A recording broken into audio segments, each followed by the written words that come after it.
A very good evening and welcome to the live lounge here in Portsmouth for the grand finals of Series 2 here at the MODUS Super Series. Come the end of tonight, one man will become £20,000 richer and will claim one of the biggest titles in amateur darts by becoming the MODUS Super Series champion. Before we get the action underway this evening, let's see how all of our 6 finalists made it to Champions Night.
And so that is how our finalists made it to this position. Alongside me up here on the balcony, a big night needed the biggest names, and we've got the asset Paul Nicholson alongside me here. And we were up here on this balcony about 3 months ago waiting to crown Conan Whitehead the winner. We had a big crowd there. There's a big crowd here expectant of something special.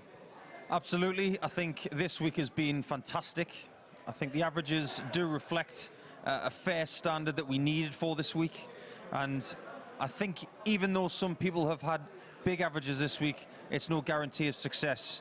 It's about how people handle the pressure of playing for a big amount of money. And there's only one person tonight who's played for this kind of money in a match before, and that's Raymond Smith. And we'll talk a lot about him, but there are other people who really want this to be their night. How big a night is this for the amateur side of the sport?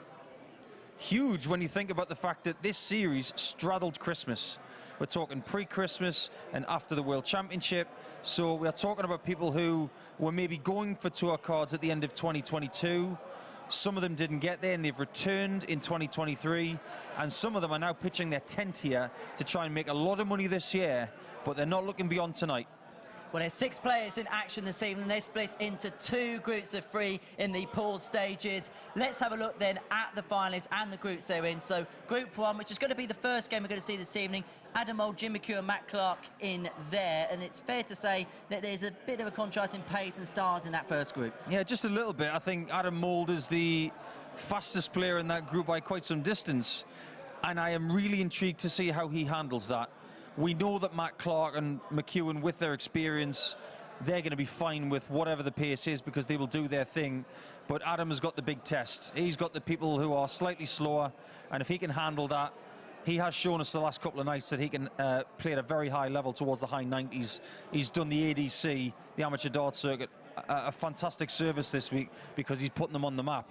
He could even put them on the map a little bit more tonight. And as for Group 2, Scott Walters, Raymond Smith, Alexander Merks, pick the bones out of that. It's easy for me to stand here and say that we'll get a lot of 180s from this group, but I think if there are going to be lots of 180s, it's going to come from Walters.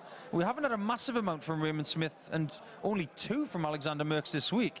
But what we have had from this group are phenomenal displays over the course of the best of 7 matches. If we are going to get a shootout, and by a shootout I mean a 9-dart shootout, from the 3 players in that group, it's going to come from that group, not the first one. Let's have a look then at the betting for tonight's finals. Raymond Smith going off the 11-4 favourite. Jim McEwen 3-1. Is the value, very quickly, Alexander Merks? I think so. when you consider how well he's played over the last couple of days, and this ability for him to detach himself from the rest of the group, because English is not his first language, I think that has been his biggest strength this week, because I've seen a level from him that I wasn't sure he possessed, especially at this time, because at the Challenge Tour, where he lost 5 matches out of 5, I feared for his chances. I didn't think he'd make it through. But now that he has, we look at him very differently, and he is the best outside shot. Well, that is in Group 2. That's what we're going to look at a little bit later on. We're going to begin with Group 1 and the battle between Jim McEwen and Matt Clark. That's going to kick off Champions Night, and earlier on this evening, I caught up with both players. Jim, Matt, welcome to Champions Night here at the Super Series. Jim, beginning with you, you've been in some big occasions here at the Super Series and in the previous incarnation at the Live League before, but how much are you looking forward to this night in particular? This is going to be a hard one, yeah, looking forward to it. I've had a couple of days rest, nearly 3 days. Twice before I had 3 days off, I sat in my hotel room for the 3 days, but this time I've been going out and about and eating out, going walks, so I feel really good. And Matt, how are you feeling about this? Obviously, you came in on the Thursday, Friday stage, so it's been a bit more of a truncated week for yourself. Yeah, definitely. Definitely one of the harder routes as well. When you're in that group of 6 and 2 going through, it's cutthroat. Yeah, I'm just so happy to have got through that. There was some quality players in that field. Same as there is tonight, it's never ever going to be an easy jaunt, just getting through. Just can't wait to get going now.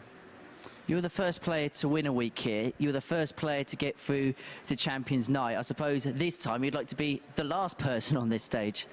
Oh, absolutely, yeah. This is great. I feel so comfortable in here. Same as Southampton. I like that as well. Yeah, looking forward to it. It's going to be hard because we've got Matt here. We've got Matt first game. It's going to be hard, and there's another 4 players through there who are excellent players. And finally for you, Matt, what would a good night here represent for you and your career? To be honest, it was a new direction. To decide not to do Q School this year was the first time I've either not had a card or not done Q School. And then on the bounce back of that, an invite to this, winning this, now getting to the Champions Week, seeing the Seniors Tour picking up, it's like starting all over again from scratch. It's all, I'm packing my suitcase excited. I got to the point where I was packing my suitcase and going, oh no, not again. So it's fantastic. Well, guys, we wish you all the very best this evening. Have a really good night, and we wish you both the very best of luck. Thank you. This is the moment we've been waiting for 13 weeks. These are the sorts of occasions that these players savour. It is the first game of Champions Night here at the MODUS Super Series as Matt Clark takes on Jim McEwen. Big night with big prizes up for grabs, and we have a big name commentary lineup for you. So it's a very good evening to the 3-time Lakeside champion Glenn Dunn and the former Players champion Paul Nicholson.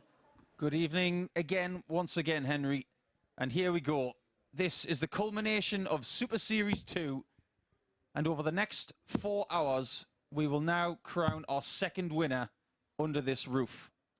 There is a definite hush here in the X-Church, but Superman now takes on Chucky in a darts match, not a computer game.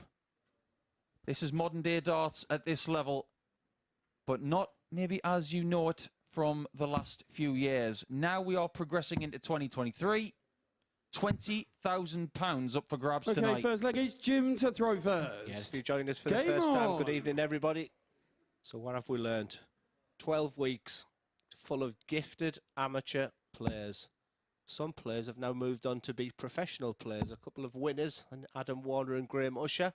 So just a big shout out to them. 100. Talented, imaginative, prolific 180 hitters we've seen this past 12 weeks, complemented with some sublime finishing of the highest quality, all leading to the 6 individuals you will see tonight battling it out for a fantastic prize. From the sublime to the ridiculous, from small acorns to mighty oaks, who will be the MODUS Super Series champion? And the £20,000. Paul, put you on the spot. Who do you fancy first 55. of all? Well, I've changed my answer about 4 times today. I first went for Alexander Merks, believe it or not. I just thought that maybe he was peaking at the right time. Throughout the course of the week, you and I have gone for Raymond Smith. 59. But I think the story of tonight could well be Scott Walters. We could talk about what he's been through the last couple of years. But if he takes that check tonight, it will be some sort of galvanization of darts 125. being his way of moving forward from some tragic events in the last year. But we'll get to that because Walters is in Group 2. This is Group 1. And if you've never tuned in before on a Saturday night, you are going to see plenty of 180s. First one of the night, greeted by our capacity crowd here in Portsmouth. So it's going to be 2 games per player in each group. And if you lose both games, you're obviously going to be out. Get into the top 2 spaces in the group and you will progress to the semi-finals, where the money will go up even more. Just for being here, Glenn, on the Saturday night in the Super Series 2 finals, they are guaranteed £1,250. But by getting through the group, it's a big jump. £2,500 more minimum. Yeah, it's fantastic money. And the guy in your picture right now, Jim McEwen, our Group A winner. Well, Paul, if I can take it all the way back to Monday morning. First 2 games Chucky played 2, lost 2. In his 3rd game against Justin Smith, he was 3-3. Justin Smith had a dart at 84. He went single 18, treble 18, and had 1 dart at double 7. I would have feared if that guy had gone 3-0 down in games. Instead, he went on this big run after that, especially on the Tuesday. And here he is now in finals night. So he's had a journey this week. It's been a tough group. But it's double 19 for the Matt Clark. You won't see 80. An awful lot of personality from him. He's great to chat to. But he just does what he does at his pace. And it's your job. And that's a big mistake already from Jim. He wanted 44 and sliding into the 13 there. Means 31. So a couple of options, obviously. He's gone down the option of double 12, which many of the players have done, but it's only the 1 dart. 32. First slight error of the night. 38. Now, what does Matt do on 38? He's looking to his right, so the split is going to happen. Double 16 to take the first leg in 6 visits, but it would be for a break of throw. Just glance off the left-hand side of that. Game shown the or first go over the leg. top. Matt And he takes the Clark. first leg of the contest. You've got Adam Mould in this group as well. In Group 2, you've got Alexander Second leg is Merks, Matt to throw Walters, first. who is the Game local on. player. And we'll have some people cheering him on tonight. And Raymond Smith of Australia, who is looking to do a smash and grab tonight. Because as soon as tonight is over, he's going to the airport to go back to Australia. Yeah, it was I guess, was it a risk for him to come for 20 grand when you think of his flight, his hotel? And if you haven't got good sponsors, it was a gamble. But Raymond Smith is the class act, but he's by no way has he had it all his own way this week. It's been a very, very difficult week. And there was a little half an hour spell last night where myself and the asset thought maybe he's not going to qualify, but he did. But it's about these 2 guys. Styles of dart players. And what you've got in front of you, 2 of the slowest players that you'll see on the circuit. They're not breaching any rules. They play darts exactly how they've always played darts. And it's just another challenge. You're going to see some very quick players tonight. Alexander Merks, Scott Walters. All of them have got different attributes. All of them have got different skills. The mindset of the 2 players in front of you here is their biggest assets. They're very hard to split, actually, throughout the week. In fact, the one thing that really got my interest when I was looking at my notes from the week is that 1 player tonight, only 1 out of the 6, has played 2 groups this week. Raymond Smith. He played Group A and Group B. All of the other players came through 1 solitary group. And that's quite rare. And that tells me, Paul, that they'll be quite fresh. So based on what Paul's saying now, I had a chat with Jim McEwen. Like, what have you done the past 2 days? And he said previously when he's won groups, he's made the mistakes of just totally chilling in his hotel room and /boredom kicked in. But he's done a lot of fresh air, a lot of hydration. 60. Has been practicing as well. So he's done things a little bit different because the objective of tonight is to peak at the right time. And that's exactly the route he's taken. Peak now and stay there. That's pretty much what you've got to do tonight if you want to get the biggest prize 60. on offer at the MODUS Super Series. And throughout the course of the week, McEwen played Group A, as Glenn mentioned. Matt Clark came through Group C over the last couple of mornings.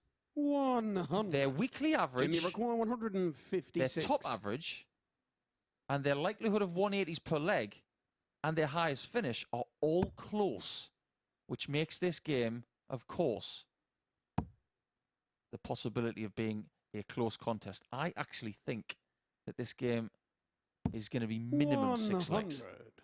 Matt, you require 96. Unfortunately, Does's diamond tips on Sporty TV tonight was the opposite. I went for a minus 1.5, meaning Jim McEwen would have to win 4-2 or better. So 4-2 would be a good result 4-2 for both of our predictions. That's a lovely dart for Matt Clark, because if he finds double 8 again, he'll double his lead in the same amount of darts as last time. Game shot in the Well, second double 8's leg. working, that's for sure. Matt Clark. Very, very steady. 83.5 average for the first couple of legs.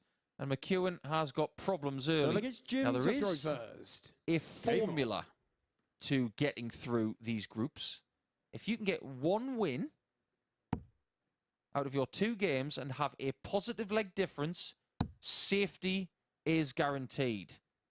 So 2 points and plus 1 in leg difference. 140. Doesn't matter what the other ones do, because you will be safe, whether it's first or second. Doesn't matter. But I just want to go through those stats for the week. McEwen, 88.16. Clark, 89.41. So there's just about a point between them. 135. Best average in a game, Matt Clark, 101. McEwen, 98. Not that far apart. Likelihood of 180s. 1.67 180s per leg. Or should I say per game for McEwen. 1.4 for Clark. That surprised me. 100. It does I me. think he's hit more 180s this week than you would usually see from Matt Clark. 14 out of 10 games.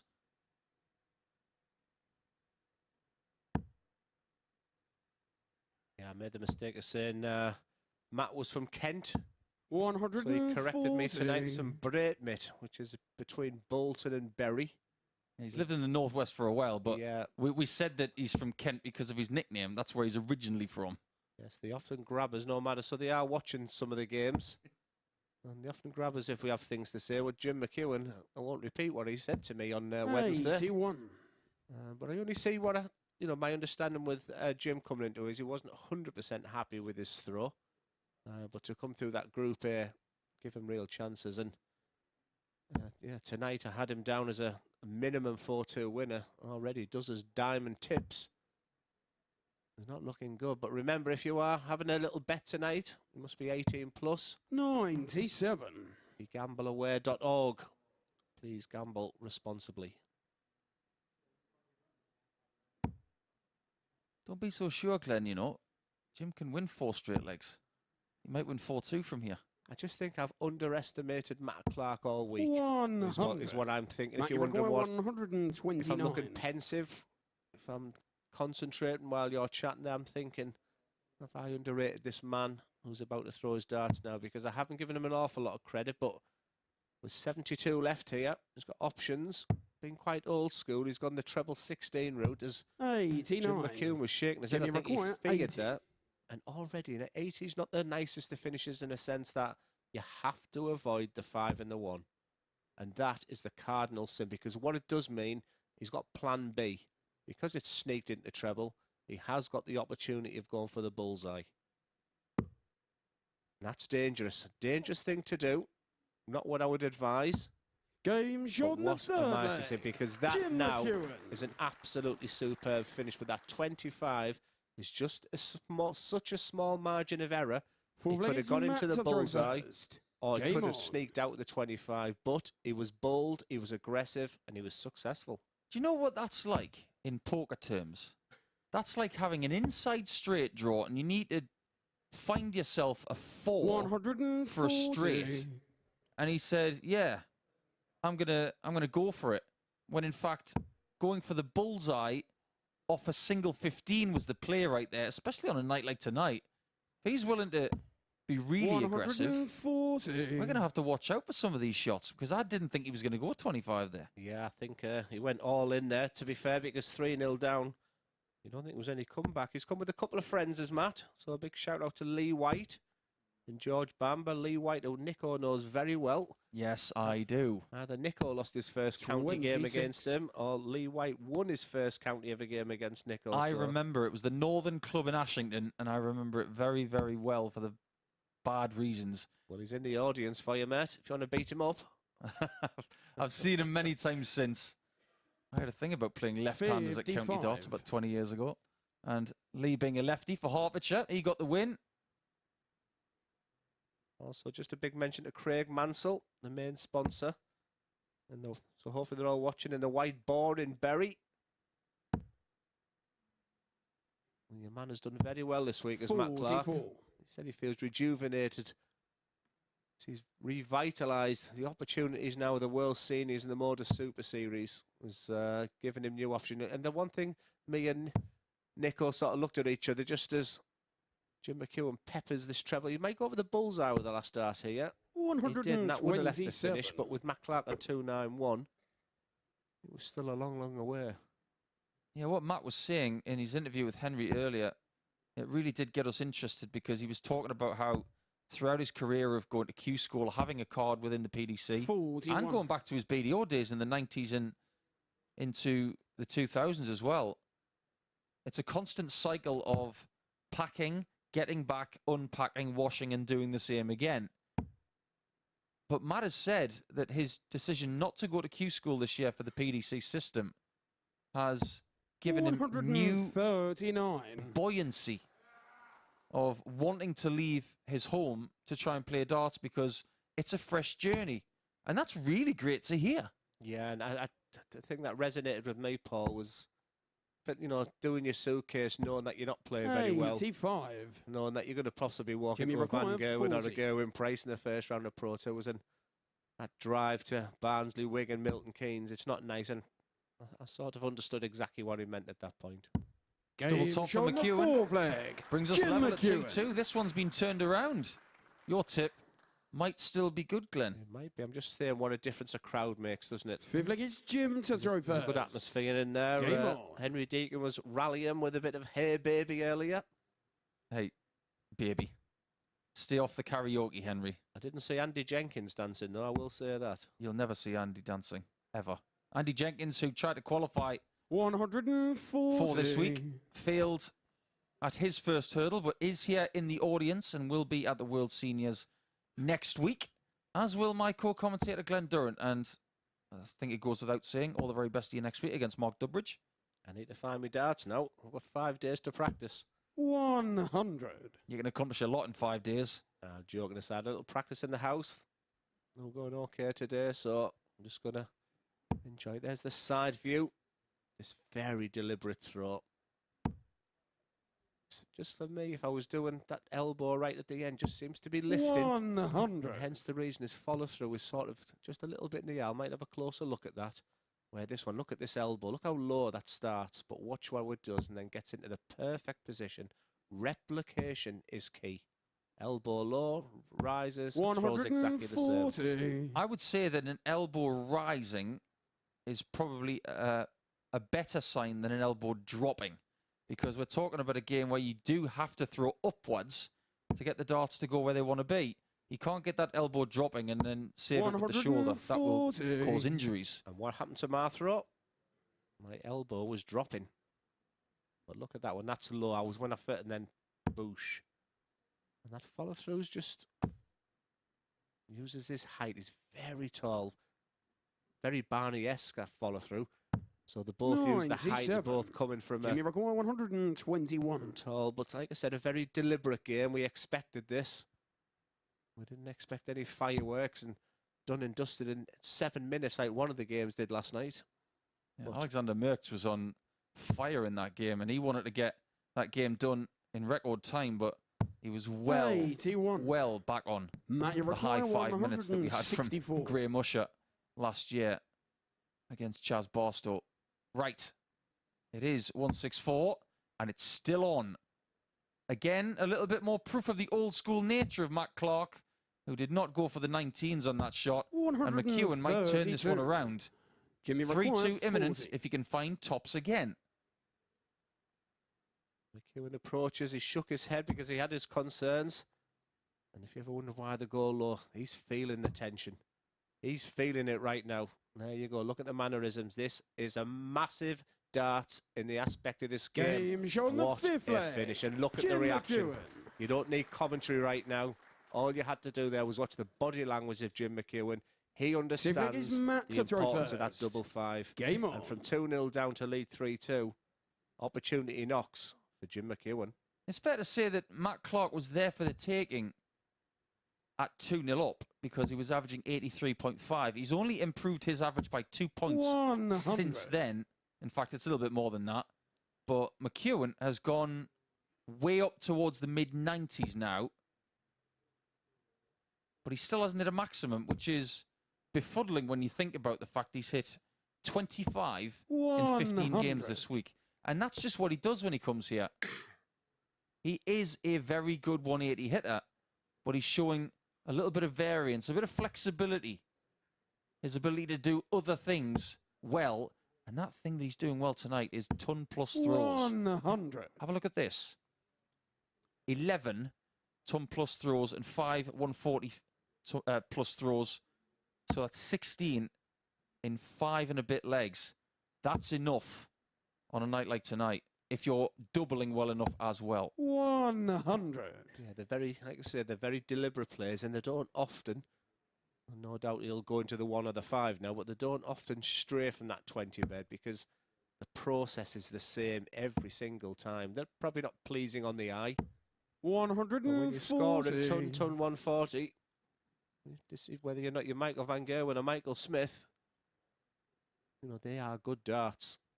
Just cast your mind back to 1991 and 1994 when the world title was won by Dennis Priestley.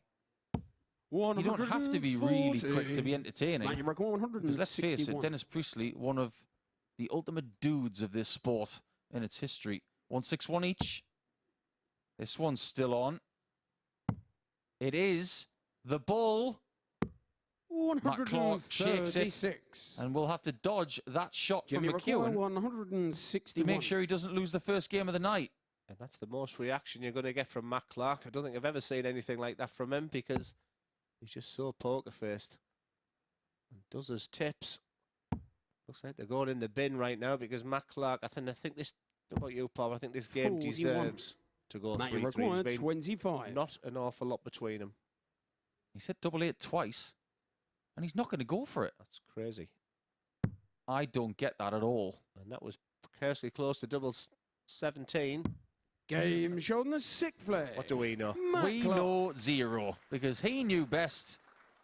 We don't second guess the guys on the stage. It's 3-3. 7th and final leg is Jim And to now throw Jim first. will Game throw on. for the first 2 points of the night, and that is what we're playing for here. 2 points per game, 2 games per player in 2 groups. That number 2 keeps coming up. Will 60. it be an apt number this evening? Well, the biggest number is 20 because that's how many £1,000 are going to the winner. If you make the final, you get £10,000. If you make the semi-finals, it will be 3,750. And there's something else on offer tonight as well. If you hit a 9-dart leg tonight, not only will you go into MODUS Super Series infamy, but you will grab the rolling bonus, which started in Super Series 1, which was not cashed. So £1,000 is up for grabs if you can get a perfect leg as well. I sat in this chair a couple of weeks ago. Michael Smith sent us a message to say he was watching. And tonight, if you are watching, let me know because I've had Stephen Bunting saying he's enjoying it. Got his favourites that he's going to be watching. 140. He's enjoying the commentary, Paul. So he says hello. Always nice to hear from Stephen. One of the nicest guys out there.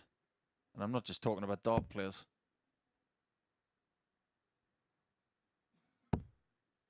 Hope you have a great season, Stephen. I think the next 12 months are going to be very good to you. 100. But the next 3 to 4 hours, how good are they going to be to these two? After this, we've got Alexander Merkz against Raymond Smith, who, again, is the bookie's favourite tonight. And he's had that tag pretty much all week.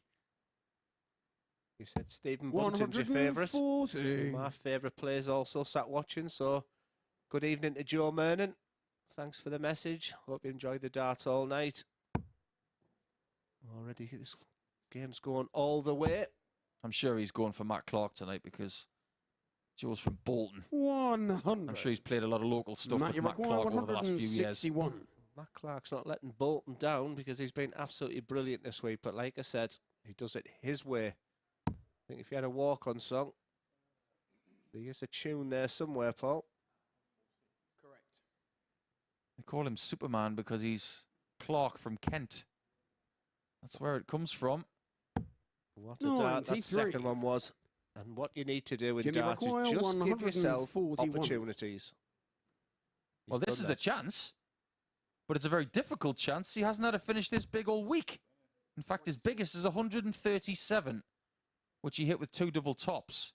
Matt Clark is now going to get a shot for 68, and considering how well he's finished, if he gets the treble that he wants, he should win this match because he's 50% 105. on his finishes. Matty requires 68. Now, I thought he was going to go 988 for 25, so judging how traditional he is and where he's looking, it's got to be treble 20, and he's got it. So this should be game over. Double 4 again. I said 2 is the number. But it's not the number. 64. And you can hear Matt Clark there Jimmy and how he's requires despairing at the 36. fact that he's handed this to Jim McEwen on a plate. Opportunities don't happen. You create them. Jim Game McEwen, that shot set-up on the play match. meant you put the Jim pressure on that McEwen. 68. Matt Clark will absolutely be devastated there because he had a dart at double 4, he had a dart at double 2, but that game was quintessentially Jim McEwen. It was quintessentially Matt Clark. We had a feeling it was going to go the distance. Not much in the tail of the tape there. Both averaging 94, both very acceptable checkouts. 96 finish, the best for Matt Clark, 80 for McEwen. A very, very fantastic game to open up proceedings here. Next up, it's Alexander Merks, who you'll see for the first time tonight, and the bookie's favourite, Raymond Smith from Australia. Be back right after this break.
Welcome back to the MODUS Super Series, where we are at Champions Night. We are suited, we're booted, we're ready to go, and Jim McEwen has got the night off to a 4-3 success against Matt Clark in our opening encounter. And this is exactly how Chucky did it. Both players averaging 94, but it was 4 from 8 compared to Clark's 3 from 8 on the outer ring, which ultimately came to his aid in the end. Clark missing a dart to get over the line in that one. So Jim McEwen off to a flying start, 4-3 win for him, which means a victory in his next match will see him into the semi-finals. Next up for us, the first game in Group 2, which sees Alexander Merks take on Raymond Smith. It's Australia against the Netherlands, a real international feel for this top international tournament. And earlier on this evening, I caught up with both players. Raymond, Alex, welcome to Champions Night here at the Super Series. Raymond, beginning with you. Dramatic night on Friday, but you're here at finals night. How would you assess your week? Yeah, it's been a little bit of an eye-opener. Like, it just shows you the difference in class from back home to here, and like I've made tiny little mistakes and been punished for them. So yeah, it's got to be that little bit better. And for you, Alex, how would you find your group stage campaign in Group B? I think it went pretty well. Finished top of the group, played some good games, in my opinion. But yeah, it's all about tonight. Do both of you feel like you're representing not just yourselves, but your relative home nations as well? Yeah, well, look, from my side, absolutely. Like, I'm the first Australian to play in this, and yeah, I keep telling people back home that this is pretty much what you know, something that's very attainable for us. If we put in the work, put in the effort, we start getting recognised at home, and this is a reward. So yeah, I think I do. Yeah, for me it feels the same. And what would it mean to Australia and the Netherlands respectively if both of you could be, or one of you would be successful tonight? Well, I think it will be good for the Netherlands. There were a few players in here, I think, but it's good, I think. Yeah, for Australia, it's another door. You know, we don't have many doors there, so to win this and show them that we can do it. We can do it from home. We can live. We can work from home and still come and be competitive in this. Yeah, I think it'll open another door for us. Well, gentlemen, we wish you both all the very best of luck tonight. Enjoy it. Have a good night. We wish you well. Thanks, mate. Thanks, guys. Appreciate it. Very nice to hear from Raymond Smith and Alexander Merks ahead of their challenge here on finals night. And this, out of all of the group games, is the only one that has any previous. Because Raymond Smith of Australia, like he said, he's the first Aussie to have played here at the MODUS Super Series. And when he came through his week, he was playing with the first Kiwi in a good friend of his. But the Aussie is the favourite. Good old Ben Robb. Very, very nice player. And so is that man in your picture there. Don't Okay, first it's Alexander to throw too many first. 180s in this game. Game on. But there again, after my betting flop in the first game, it's probably going to be stacked. But Alexander, who has probably, possibly been one of the real headliners of this competition this week. He's, me and Paul did a bit of research on him, and he came into it. If he was a racehorse, it'd be pulled up, fell last. He had a disastrous challenge to a very poor Dutch Open. Lost 4-0 in his first game to the man he's playing tonight, and then just put the afterburners on, and he was absolutely superb. And he's not playing in fast forward there compared to the first game. But the guy in your picture is the class act. But what I'll say that with a bit of nervousness, because the week hasn't gone 80 as he planned. And at times, as I said yesterday, there was a possibility he wasn't going to qualify, or that fear anyway. But today's a new day. It was actually Alexander Merks that did him a favour yesterday when it came to qualification. Raymond lost his first 3 games of Friday night, meaning that he was still on 6 points after his efforts on Thursday. And fortunately for him, a result for Alexander Merks meant that he qualified and made sure that Jamie Kelling couldn't. By virtue of that win, Raymond was safe with a match to go, and then he got his sole win in his final match last night. 140. And that sigh of relief at the end of yesterday's session was very evident when we spoke to him, but it's a different day. He was very 65. philosophical Remedy about required, yesterday, 81. and he's very much ready to win again on a Saturday night. Yeah, a real thinker is Raymond, a real strategist. Everything about his throws, something that he's worked on, trying to get the optimum from his body, from his mind, and it's bullseye that he needs here. 36. Alexander required 100. Alexander Merks, before Paul gets it in here, his finishing on 100 plus has been extraordinary, and the double 14 here. 72. Raymond required 144 45. was just flinging 148. They were just coming in from all angles, but it's Raymond Smith on 45 now with his first chance of the night. Double 16. A little bit of a gulp. Game shot in And the now first leg. he does have the Raymond lead. Smith. Trying to measure himself. I think there have been some nerves this week for Raymond, but you're right about Alexander Merks. Second leg He's is finishing Raymond to throw first. 140, 141, 144, 148. Incredible stuff from Alexander at times, and he's attained a level this week that I didn't think he was going to do so 140. in qualifying, but now he's trying to win for the second time on a Saturday night. He's waited quite a long 58. time to get back here, just like Jim McEwen, but one thing I wanted to get out there is that we've talked about the gap between qualifying and playing in Champions Week this week, but it's all a bit of a moot point now because they've all had enough in the way of wins and 140. reps and confidence boosting over the last few days, which means it's a very even battle 94. for tonight's darts. And Raymond Smith is definitely on it tonight. He's got a lovely look to the throw. It's being released right. And he's finding 140s for fun all of a sudden. And Paul knows Raymond better 105. than most people, obviously with his background with Australia and everything. But one thing I'd put to you, Paul, is I just feel like he's a 59. front Remedy runner. required He's been on the 116. back foot for many, many reasons this week. I just had the feeling when that double 16 was going in there that we might just see him sort of run away with this game now, because I just feel if he was an athlete, he gets to the front of the 80. field, he runs away, but when he's bunched up in the pack, he struggles a little. He does front run pretty much every day. He's the best amateur player in Australia 140. and has been for quite Required some time. 36. Double 18 to double the lead. And we're going to find out how he does front run from here. Double 9. Doesn't want to leave Alexander on a 150. 18. But let's find out Alexander how good his 150. finishing is in this range this evening. Not good enough on this occasion. 88. Raymond, you require 18. Options. Straight for it. We always judge them by their eyes. Got to traverse the board to fours. That wasn't a good dart. But this is what he does on double 4. He just scooches to his right Game and hits shot the it. second leg. Raymond Done it Smith. many times this week. And Smith, definitely the better of the two starts.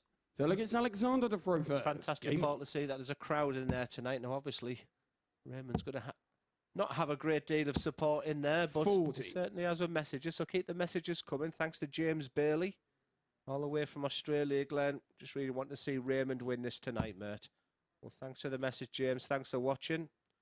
Just a big shout out to Jamie Holmes, Paul Hampton. Paul Hampton is 60. the World Disabled Match Play Champion at Blackpool this year. So I'm very, very proud of Paul. Sort of been there from day one. 77. And Paul was someone, when as I was making my mark in the game, he's the one person I could ring up and say, can you take me here? Can you take me there? So to see him lift that trophy last year. So good evening, Paul. Crystal, hope you enjoyed the night. Stay with us. 140. Lots and lots of excitement to come. This group phase is just about getting through. There's 3 in Group 1, 3 in 100. Group 2. And with 2 of them getting through and getting to the semi-finals. But you can lay your marker down right now. And that's what Raymond Smith is currently doing. Throughout the week, Raymond Smith has averaged 97. 92.43. That hasn't really changed that much since Monday. 100. It wasn't plain sailing in Group A. He did finish in second position. And he got himself 18 points. And get this, a leg difference of plus 21. That is the largest leg difference of anybody 100. that has not won a group. Quite astounding. He was 20 legs better off than Jim McEwen in Group A, but 2 points 100. behind. Record He did have his chance to 104. win it, but he didn't. But it's all about the now, and that's how he thinks. What happened on Monday and Tuesday and Wednesday doesn't matter. And even Thursday and Friday, it's about what happens here. 72. Alexander require 84. I'm going to mention a little bit about Graham Usher next, but we're going to get this Game shot in the finishing. third And don't be leg. surprised at that finish with Alexander Merks. Merks. The pop, or the this and that, as we call it in the northeast. And that's absolutely fantastic because he can throw Raymond them to off throw the, first. from the lampshades at times, from absolutely out of nowhere. And Raymond Smith will possibly be a little bit shell-shocked, but in my opening salvo, I talked about Adam Warner and Graham Usher. Never particularly 100. thought about how they're feeling tonight, Paul. Well, I can tell you, Graham Usher is absolutely sick as a chip watching this tonight. 81. It's hard to watch. Would love to have gone one further. What a great opportunity. It's a fantastic event. And good luck to all the players tonight. Wish I was there. Very magnanimous from you, Graham, but you've only got yourself to blame. You went and got yourself a 100. tour card, and I'm sure you're going to cash a lot of checks throughout the next 2 years minimum with the elite. Everybody here 97. wanted you to be here. But unfortunately, because you chose your journey and you're going to the PDC Pro Tour, we do wish you all the best. And we hope to see you along the way. Raymond Smith just being super consistent and straight and using the board 97. to its full potential. That switch to the 17s, he'll do that quite a lot. He's played the most games this week of anybody. 100. 23 matches. The next most is Jim McEwen on 15, because Raymond is the only person who's played in 2 groups this week. Whether that's going to make him tired or whether it'll make him 140. more battle-hardened, I'll leave it up to you. But tonight is all about emptying the tank. 137. 64 for Remedy 3-1. 64. And quite frankly, Glenn, he doesn't look tired to me. I do have a response to that, Paul, but let's see if this double 8 goes in.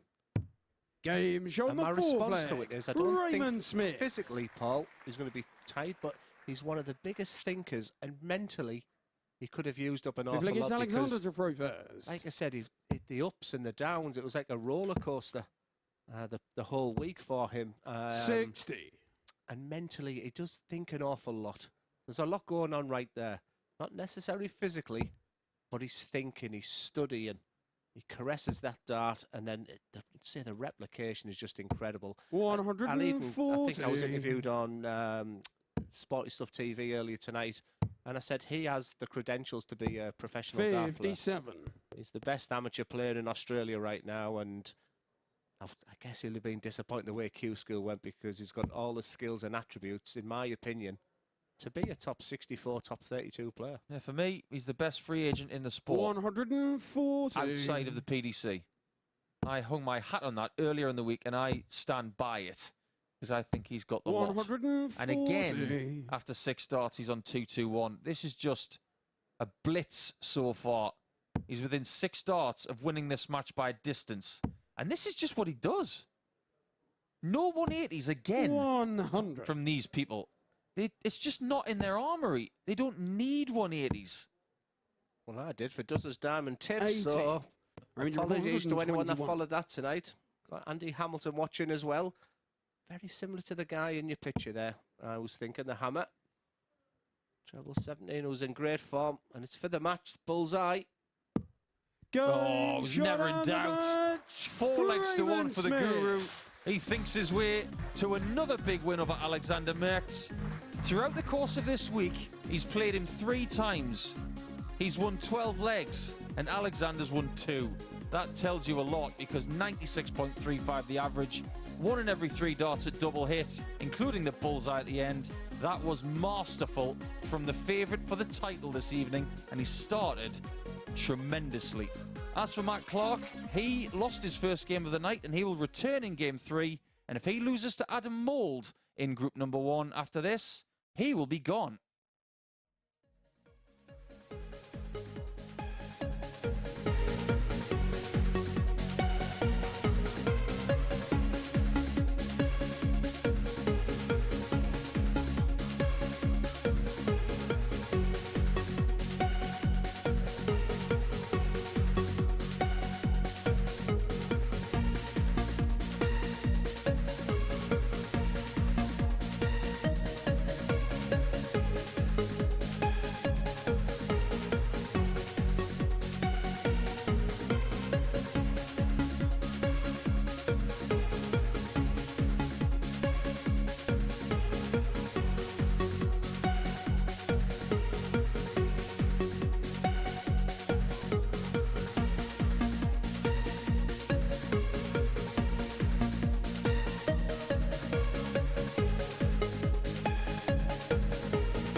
Welcome back to the MODUS Super Series, where the bookmakers' favourite to pick up the £20,000 cheque at the end of the night, Raymond Smith, has got his campaign off to the perfect start with a 4-1 success against Alexander Merks, doing so with a 96.35 average. He hasn't really deviated too far below that in many points this week. A 1-1 checkout to finish as well. A really impressive start from the Australian against the Dutchman. A 4-1 victory for Raymond Smith, and he is one step closer to picking up that £20,000 cheque and taking the Super Series title back home with him to Australia.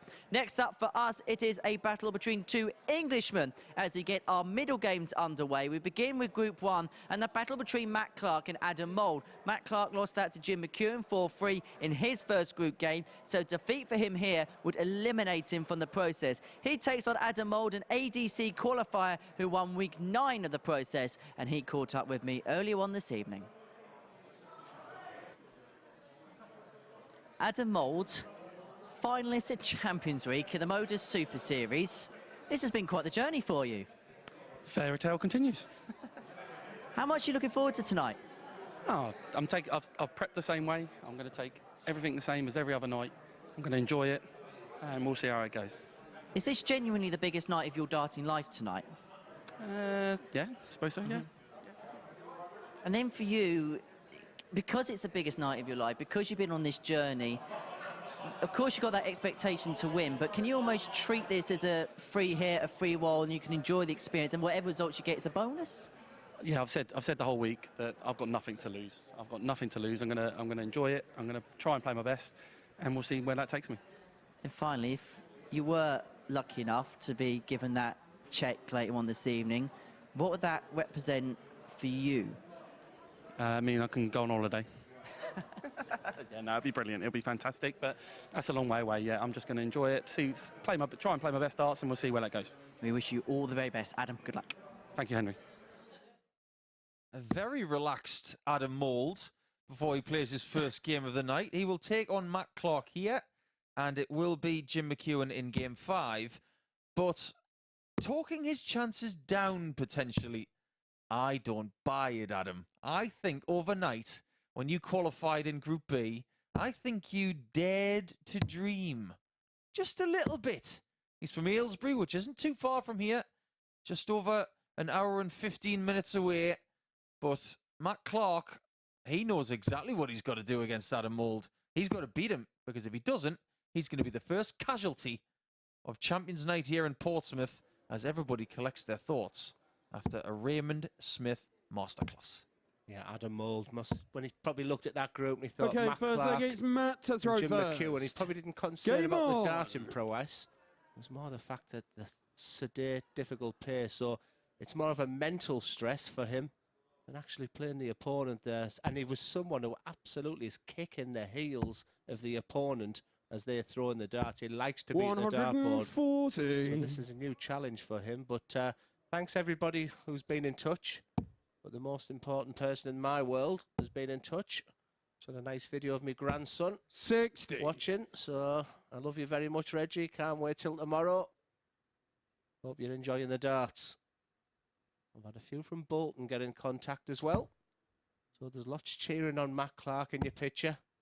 Been around for 30 years playing darts. 95. Yet this would be his biggest payday ever. And it would be his biggest payday if he were to win tonight since 2008. Because when he won £12,000 in the quarterfinals of the World Match Play, 100. that was his biggest check ever. When I was looking at that earlier in the week, I couldn't quite believe it. When someone's played at his level consistently for 3 decades, you think surely in there's got to be something quite sizable. But £12,000 is the best he's done. 99. It also tells me he's travelled the world for 30 years, and there won't be an awful lot, if anything, of financial gain. He's playing the game he loves. Why not pay him back, Paul? You know what I mean? And 140. something like this. There'll be a story tonight for McEwan, whatever the winner is. 167. The guy from Australia, the guy from Kent who now lives in Bolton. You know, there will be stories of heartache and joy. And if it was this guy, for me, it's all about the guy who's done it. the quintessential dart player from the 80s, 57. 90s, 2000s, who played a lot of BDO, done the Lakeside, went to the PDC, lost his card, but now there's opportunities again there, and he's grabbing it with both hands. Speaking of opportunities, 45. Adam Mould is a McEwen look 110. at what opportunities there are for everyone. We'll get into that in the next leg, because let's see if Clark can take the first leg of the contest again, because that's what he did against Jim McEwen in taking the first two. Single one does him no favours, really, on that 110 checkout. He has left himself on top. Mould, 156. outside chance. His biggest finish of the week, 1-2-1. This is just a little bit harder. He might well just leave himself a double 8. 140. And does a fabulous job of that. Matt, you require 40. Tops for Clark for 1-0. Game Beautifully shown the done. first leg. And if he is going to Clark. start well tonight in games, that's good. But he was tested towards the middle of the game Second leg with is Adam to McEwen throw first. in what has to be Game said, on. a very patient game, and that will dominate the headlines of it. But ultimately, the standard was excellent, both averaging 94. 60. You use the word patient there. Dare I say that's a patient crowd? You know, they haven't been wrote. They've just sat and enjoyed the game tonight. I mean, no one has brought an awful lot of players, family, friends with them. A lot of them, 97. you know, for Adam, his county team are away at Leicestershire sort of this week. So, you know, the people who could have come to watch him, unfortunately elsewhere, Hampshire County are down in 57. Staffordshire. Yeah. So I just think it's a very respectful crowd tonight. I've been here, you know, on some nights they've been so rowdy and raucous, whereas it just reminds me they just sat back and enjoying the dart. And the reason I'm asking this question is that we said yesterday, will the crowd play the part in who wins tonight? 96. So far, incredibly respectful. I think they're as puzzled as we are as to who's going to get the title by the end of the night. But if you look at the front row of the audience as a young man, 57. left, as we look out, he's there Every every week. single week. There he is. He is the #1 fan of the MODUS Super Series, and he's always in a dart shirt of some description, and he's always got the best seat in the house. Yes, I gave him one of my shirts. 59. And he said, thank you. Dad, I've got a tent. I snatched it back off him. Good first start for Adam, who's had a very, very good week. Averaging 86.93 for the week, with a high average of just over 97.5. Compared to everybody else, he's actually performing at the lowest. But does that mean anything here tonight? I don't think it does. Not at all. 11 180s and averaging 93. 1.38 maximums per match. One of the best ratios of any player this week. And the pattern that we established with Adam the last couple of days 93. is that he was good at starting. He won his first 2 games on Thursday. He won his first 3 games yesterday, but tailed off towards the end.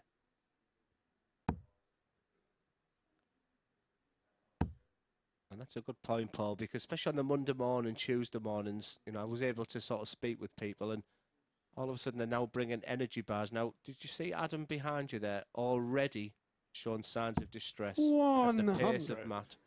Adam, you require 94. And I would recommend he just finds a piece of fluff on the floor or something on that stage which he stares at. Look at your dart, your flights, because shaking your head won't cut it when it comes to Matt Clark. 72. It's not going to change Matt, you require at all. 56. So you might as well just get used to it. And if he doesn't beat Matt Clark, it's not going to get any faster against Jim McEwen. I suppose it was a grueler of a group for him, didn't we? We've used the words grinder, grueling. Workman-like. Double top. And Clark does not go to 2-0 this time. He seems Adam, you require to be 22. living in that 18 dart range towards the start of matches. Mould on double 11. Big dart this. Finds Game it. shown the second Equalises in leg. 20 darts. Adam Mould. That's only ever been hit to win a world championship once. by a guy called Adrian Lewis. And Feel like it's Matt to he's throw from the first. sort of Staffordshire area, Game isn't he? on. So, Mouldy, which is his nickname, in green this evening. He was in yellow yesterday and blue on Thursday, so he's obviously got at least 3 shirts. But 60. I still think that nickname's got to change. Again, thanks for everyone that's contacted. Not very impressed with the last one, though. Matthew Edgar, Glenn's does his tips. 2 out of 2 tonight. 55. Down the toilet. Nothing changes there, Glenn. So what you're going to have to do, Glenn, is put him on the spot next week because I do believe it's his turn. Actually, he's very good. Yeah, he's quite Hopefully, insightful. I'm whispering that. Spent 9 days with Matt 59. before you got here on Tuesday night and chewing the fat with him about the odds and the stats with him. He was picking some really, really good things out of those games. He was very accurate. 140. And that's the name of the game, isn't it? Yeah, Dart players, whether you're an ex-pro, current pro, or a budding pro, you've got to be accurate. he said to me, Glenn, you're 100 to 1 to win the World Seniors. He said, do you realise if you put a 10 quid on that, how much you'd win? 139. And I said, is it 1,000 quid? He went, no, nothing, because you'll lose first round. Thanks, That's Matt. brutal. That's happening from Thursday. And we don't have anybody in the field tonight 39. who is going to the World Seniors because Jim McEwen didn't qualify, Matt Clark didn't qualify, and as far as Walters, Raymond Smith, Merkx and Mould, they're not old enough. Got to be over the age of 50. But this is just another thing that Matt Clark was talking about. 100. The MODUS Super Series was just half of the glass being full because he wants to go into the senior ranks as well and have success there as well as here. 97. Great use of the board from Adam, Matt, you require leaving the biggest finish 143. possible, which was hit only the once this week. And that was by Justin Smith. Treble 17 for Matt. Double 16. That is really good from Superman. Matt Clark. Beautiful combination of red and green kryptonite right there. And Clark, Like it's Adam to throw first. at the right time, Game gets his on. biggest finish of the week by 3 points. And did we just hear a little bit of 140. a celebration from Clark as well? That's not the Matt Clark that I know.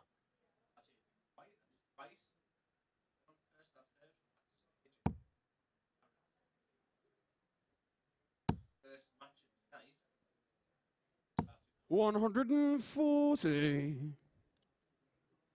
Yeah, and that's why I'm sat here a little bit quiet because Matt Clark is the only person I've heard, and that's from the stage into the commentary box, is Aaron Monk. 57. And tonight, when he missed them 2 darts at double 8, it was that man, because I can assure you, with his personality and the way he plays darts, he very rarely responds. And one of the funny stories this week is Paul went in and said, look, guys, it's very, very tight. Do you want to know what the outcomes are? 100. And they went, Matt, I can confirm that you're through. Now, most people would have went, yes, get in. Oh, what a relief. Fantastic. He just then got his water and sipped it and just wasn't phased. Honestly, it was like a statue. 85. It's like I was giving him mundane news. Like it was 11 degrees outside. That's how he took it.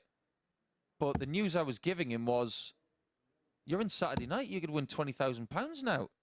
He took it on the chin 140. and moved on. Unfairly, we've talked an awful lot tonight about how leisurely Matt Clark is. How measured, how moderate, how sedate, how slow. He's averaging 95.52. 59. Matt, you with that require last goal, he's 121. averaging over 96 now. In his first game, he played really, really well and averaged over 94 with Jim McEwen. I think we've unfairly spoken and concentrated on the pace as he looks at this 1-2-1.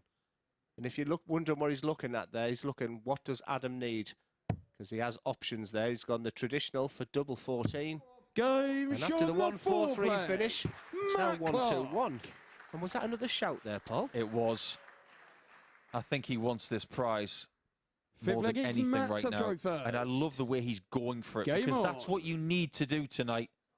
This doesn't happen very often. There will be another qualifying structure of 12 weeks starting on Monday morning from 9:30 as we go back to the start again. But one thing's for sure, 140. Clark wants to be the man that everybody's talking about for the next couple of days. I don't think he's played this well for a while. He has gone up a notch from playing pretty well in Group C the last couple of days, averaging just shy of 90 83. for his 10 games. That's very good. He did have some ups and downs, but he did have a ton plus average in there of 101. I don't think we've given him enough attention or enough credit about how he could come through.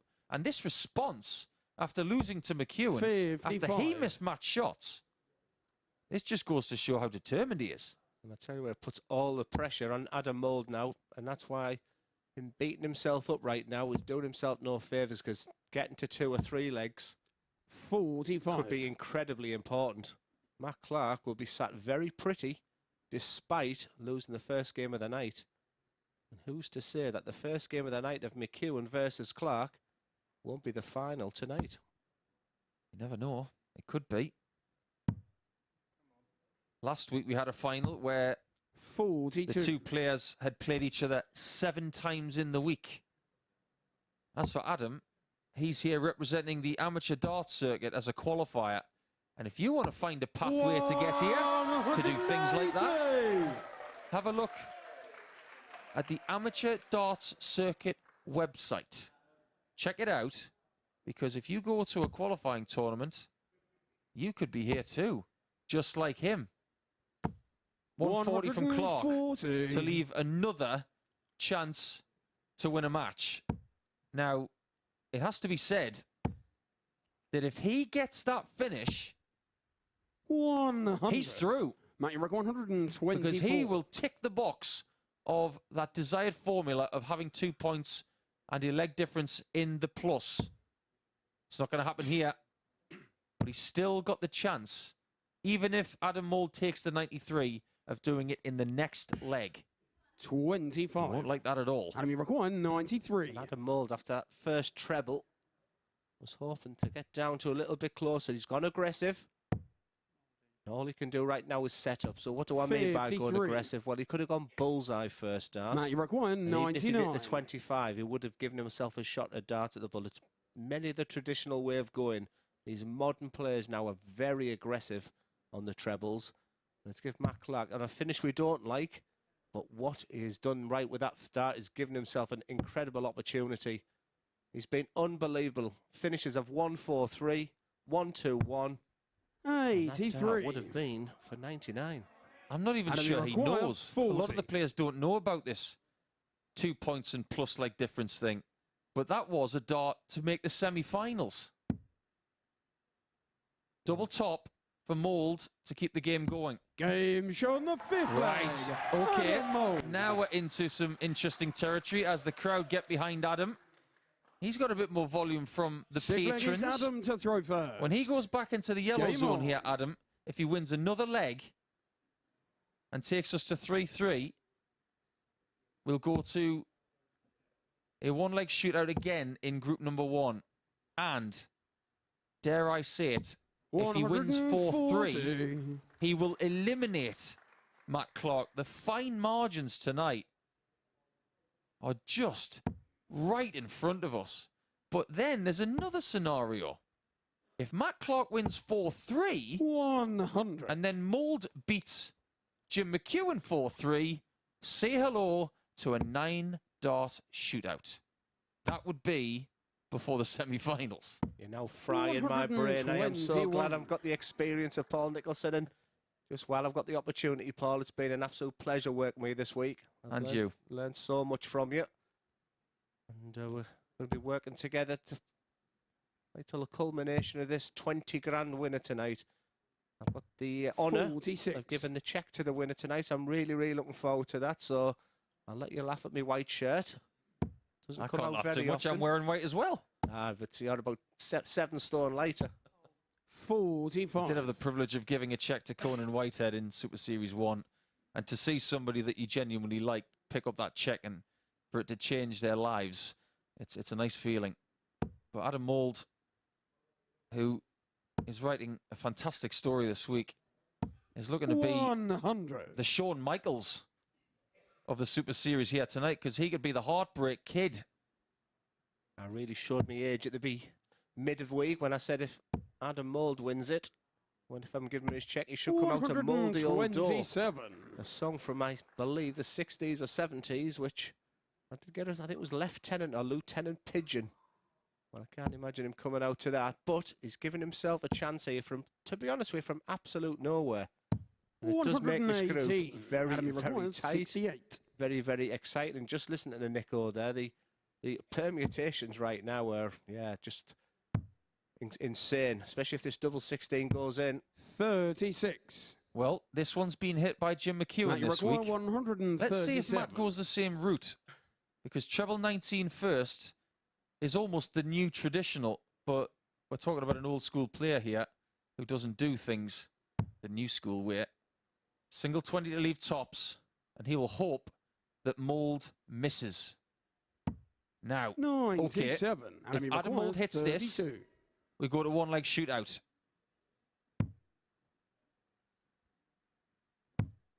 Can he hit double 8? This is such an enormous dart. He hits it, and now Matt Clark cannot qualify just by winning this game. Now he must win this leg to have any chance. 7th from final leg is Matt to throw first. Game on. Oh, I love this group. And I looked at Group 2 as the one which I thought could get all of the plaudits. But Matt Clark is now on a hill looking down, and Adam Mould is looking to push him. 60. Yes, the first, as tight as this group is, the first one went 23 minutes, 7 legs. We're now entering the 19th minute going into the 7th leg. Tight. And what more did you expect from a group of winners like this? 140. We had 12 fantastic weekly winners, whittled down to 6 tonight. Of course, no one was going to run away with it, and this is the type of the darts that just whets the appetite. There's nothing in it, and it's just that it means so much to these players. You know, you look at the modern game now, and 140. it's frightening. Some of the, you know, with the winnings, these are fighting for their biggest prize money and the biggest success in darts. Just sit back and enjoy it with us. 43. That's a result for Superman. There's a line I never thought I'd see in commentary. Matt retains the darts. You could hear the condensation from a pint glass hit the cloth. That's how quiet it is in this room right now, because 100. they know that if Clark loses this leg, he gets the early bath. Mould has got to get back into this. But he knows that even if 60. he loses this leg, he still has a chance of qualifying against Jim McEwen. There are no other games for Clark unless he wins this leg.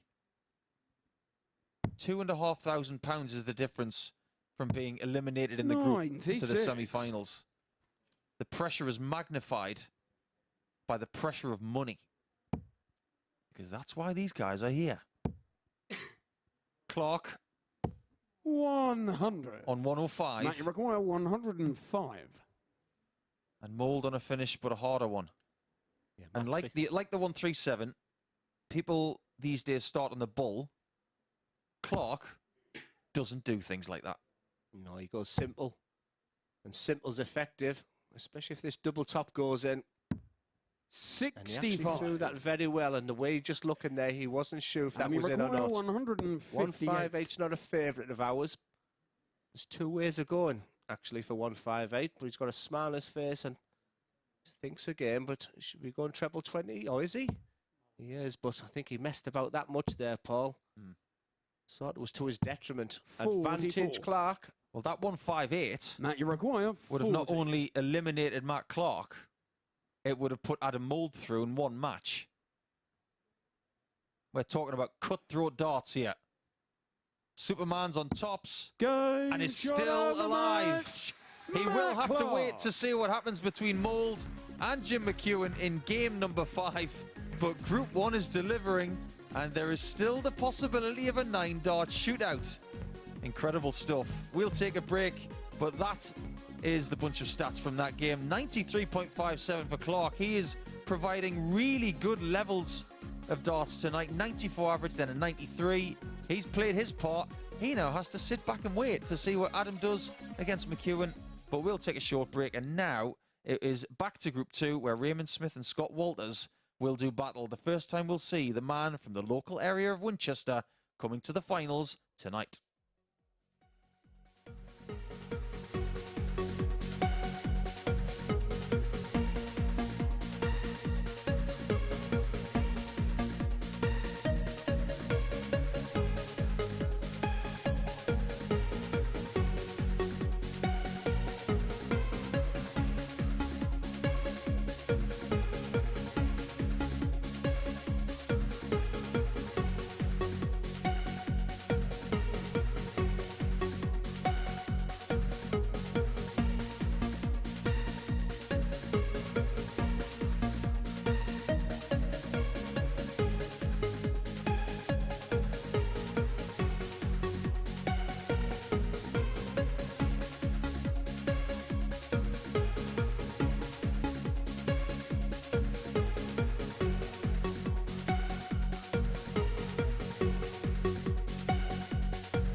Welcome back to the MODUS Super Series. It is Champions Night here at the Live Lounge in Portsmouth, and all possibilities are open in Group 1 after Matt Clark got over the line 4-3 against Adam Mould in our middle match in Group 1. Here are the stats now on your screen. Matt Clark backing up a 94 average and 93.5 average.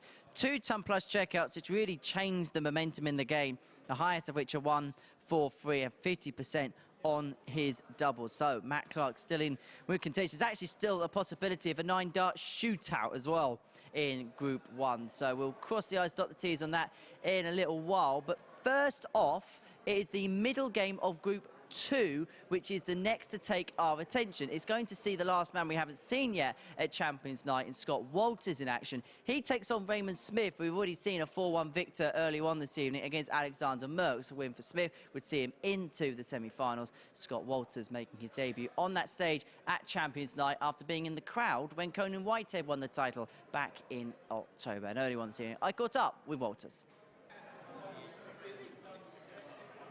Scott Walters, welcome to Champions Night. What's it like to be here? Better being up here than sitting down there. I said to you yesterday, it must feel like a bit of a full circle moment because you were sat in the crowd last time. Now you're here. You stood on this stage with a crowd here on Champions Night. How does it feel? Same as any other night. I'm not worried about the crowd, to be honest. I'm just here to play my game. Of course, the crowd are going to be involved somewhere on the line, but if I can put that out of my head and just concentrate on my game, I should be fine. Is it kind of a case of enjoying the occasion but not letting the occasion get to your game? Definitely, 100%. I mean, I'm happy to be here. Everyone can tell I'm happy to be here, but I'm here to do a job, and the job is more important than playing to the crowd, so. And finally, what would a successful night represent for you and your career? Well, this is the biggest game I think I've ever played in my life. This is the biggest night of my life, so I'm going to give it 100%. If it doesn't go according to plan, then reboot and go again for the next time. Well, Scott, we wish you all the very best tonight. Good luck. Cheers, pal. Thank you. Enjoyed listening to Scott this week. Absolute character. That's what the game of darts needs. Massive 180 hitter, which we'll try and touch on during the commentary. And yeah, this is a game that stood out for me. And yeah, he's a good player. Got 7 or 8 people with him there, so he'll have the crowd sort of on his side a little bit. He was hoping for more, but obviously his beloved Hampshire is in Staffordshire this week. But there's a good turnout tonight. Intriguing to see how he plays, Paul. It's very, very hard for us to pick a winner in this one.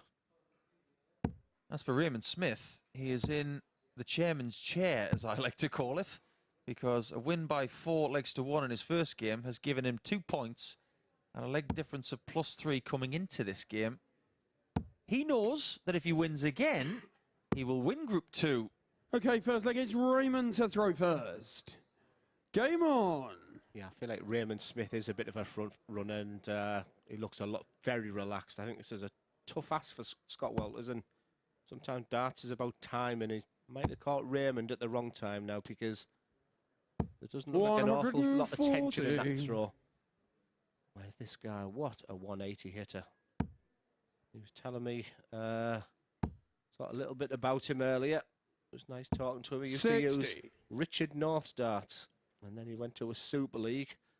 And like many of us, well, I say many of us, they decided to go clubbing, so he left his darts in his mate's car.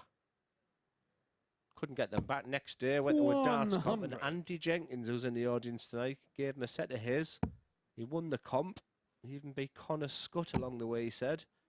He's changed his setup as well. He used to use kite flights. So he's been using them. Changed his point to 41mm, and what you see now is a very accomplished dart player. When he first made an appearance at our previous studio in Southampton, 83. He was using those kite-shaped flights with the emblem of the Union Jack, and he was pretty effective as someone who came off the bench.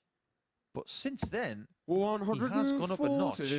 Now, without further ado, I'm going to talk about the 180s because they really, really need to be talked about. In all of my experience in this project in the last couple of years, and even during the pandemic when we played from home, I don't remember anybody having the same ratio of 180s per game as him. 3 is his average per game.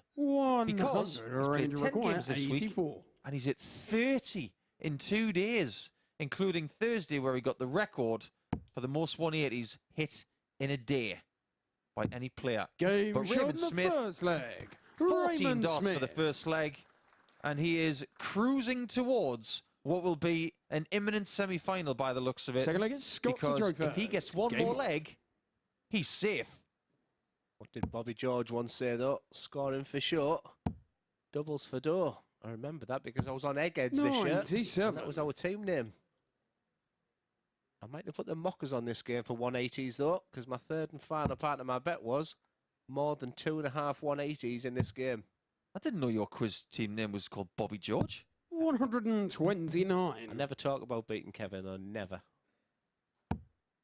Like I've only Uncle mentioned it Albert. twice this week. Well, here he goes, looking for those maximums. I think he's going to need them against Raymond, quite frankly. There you go. 180. To the delight of the crowd. It's frightening how many he gets, and I think what this week is also, with us talking about it all the time, it can only boost his confidence. So every time he gets that first one in, complemented with the second one going in, he's always going to fancy his chances. That's one thing, sort of being in the limelight a little bit. You focus on your strengths, and it has been quite remarkable. He did look pretty pumped up in that interview with Henry. He was pretty much on the cusp of saying, you know what? I've had enough of talking now. I want to do this. And that's back-to-back maximums. He's already got 2 in the early part of this game. Now, we'll go back to Thursday in his very first match on Thursday in Group C. Scott, you require He got 44. 5. The most maximums in one game by a sole player this week. And that is a gorgeous 11 dart leg. Scott Walters. A little bit of a line in the sand there from Scott. We know now he can't qualify for the semi-finals just by winning this game because he needed 4-0 against Raymond Smith. But I think this is one of the fixtures of the week when you've got the person who's been the favourite throughout the week and the man who's got the 180 prowess. You put these two locking horns, I'll watch anywhere. Yeah, my favourite to win the week was always Raymond Smith, but value for money tonight. 55. First thing I looked at, there was a lot of talk about Alexander Merks. Or as Stephen Bunton just texted me and said Alexander Merks. But I felt like the outsider was Scott Walters, but when I come in the bookies, very sensibly, I've had him at a much shorter price than I thought, put it that way.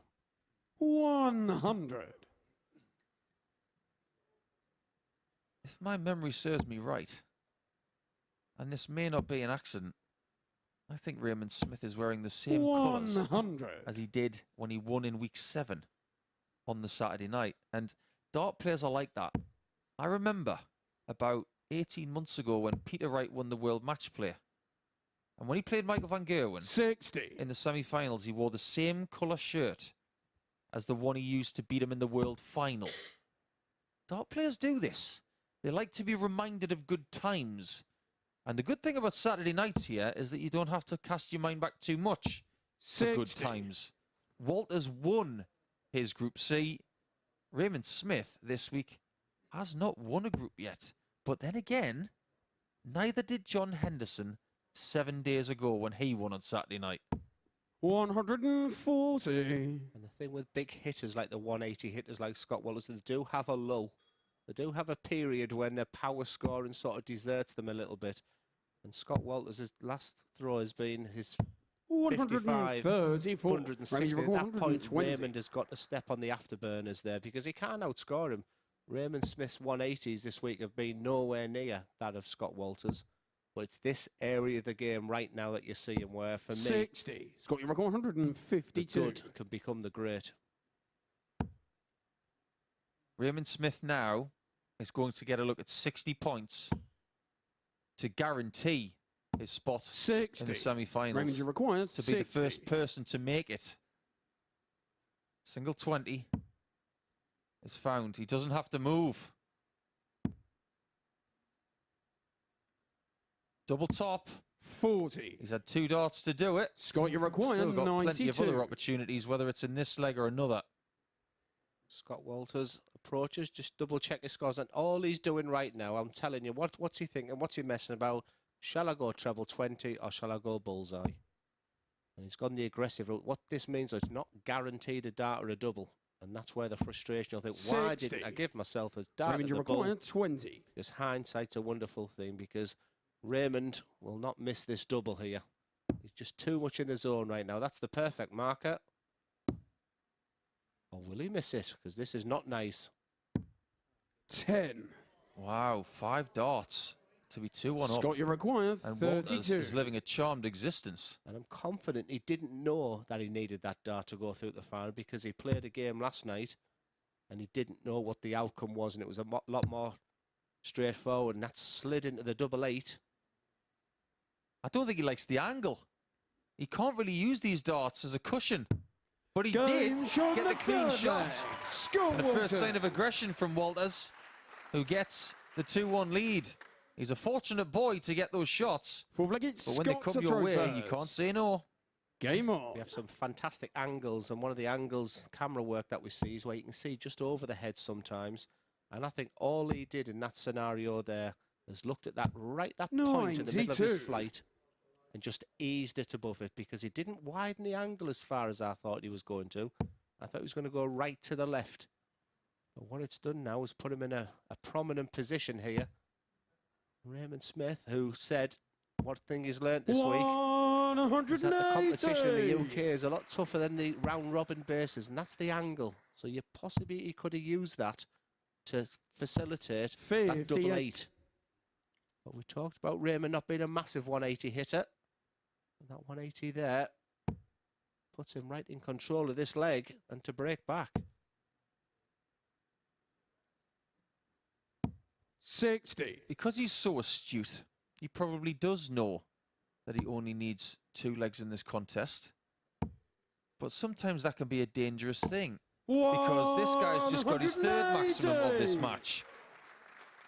Sometimes you just want to go into a game and want to win it. You don't think too much. I've been in a situation myself where you just need 1 more leg and it feels so difficult.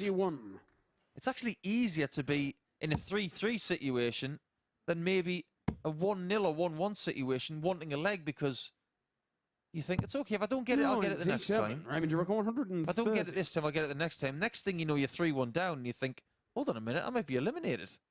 One good thing about the 130 finish, it's only the 1 treble required. But not again on occasion. He chunters away to himself, which many dart players do, and that's a concern for me when he does that, because Scott, you he reckon gives nothing 74. away.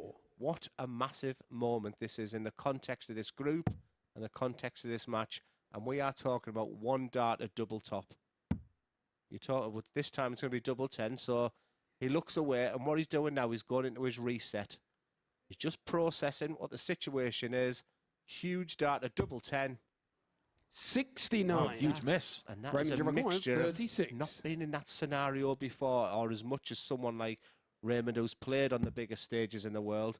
Good marker again. He's having his chances. Wow. Double 9.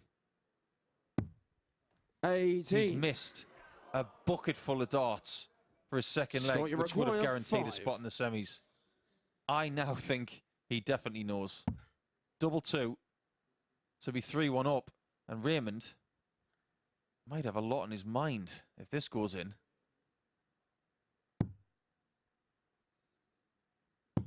And it does go in. The 4th leg. Scott Walters. What are we watching here now, Raymond? If you don't hold through here, it will be a 4-1 loss. Seems like it's Raymond to throw first. Group 2 will be following Group 1, because similar results, or should I say exact results from Game 1 to Game 2 will be happening. And 131. I'm not going to, in fact, I'm going to say it. Why not? Might as well. Last day of Super Series 2. How about 2 9-dart shootouts? How about 2 of them? Whoa, we might get out of here at about 4:30 in the morning. We don't care. Walters has got his 4th maximum in this game. It's like he's throwing porcupines. This 180 hitting is, I mean, it's something special. If you're fairly new to the darts, or Scott Walters is a name not new to you, he has something special in his armoury. And that's just, when that goes in, you just expect the next ones. This is unbelievable. Hold the phone. Can he find another? Quiet. Oh, he was thinking about it. 25. Well, if the angle was so bad, Scott, you should have switched to the treble 19. That was thrown more like Julie Walters.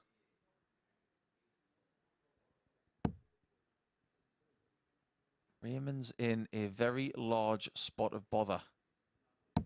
But that is a good visit. At least he's going to get a look at the 130 again. It's to stay in the match. and still to qualify. 140. But he might have to hit this. He's throwing them darts better than Andy Jenkins does. He needs the treble 20. This group is now out of his hands. 58. When you win your first match, 4-1. Scott, you require 56. The last thing that you think you're going to hear from the commentators is this is out of your hands, because it's tops for Walters, the 180 machine.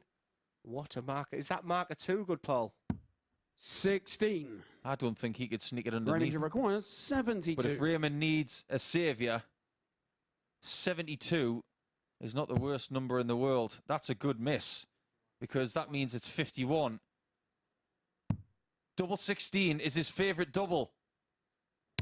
And it gets him through as well. He's into the Raymond semi-finals, but there's still more darts to play in the match. But the Guru is the first man in the final 4. Seems like it's Scott to throw first. And Game he's on. such a thinker, and like Paul is sort of advising and assessing exactly what's going on. Did he know that that was the winning dart? Because that 100. missed doubles in previous legs is just not what we used to when we see with Ray.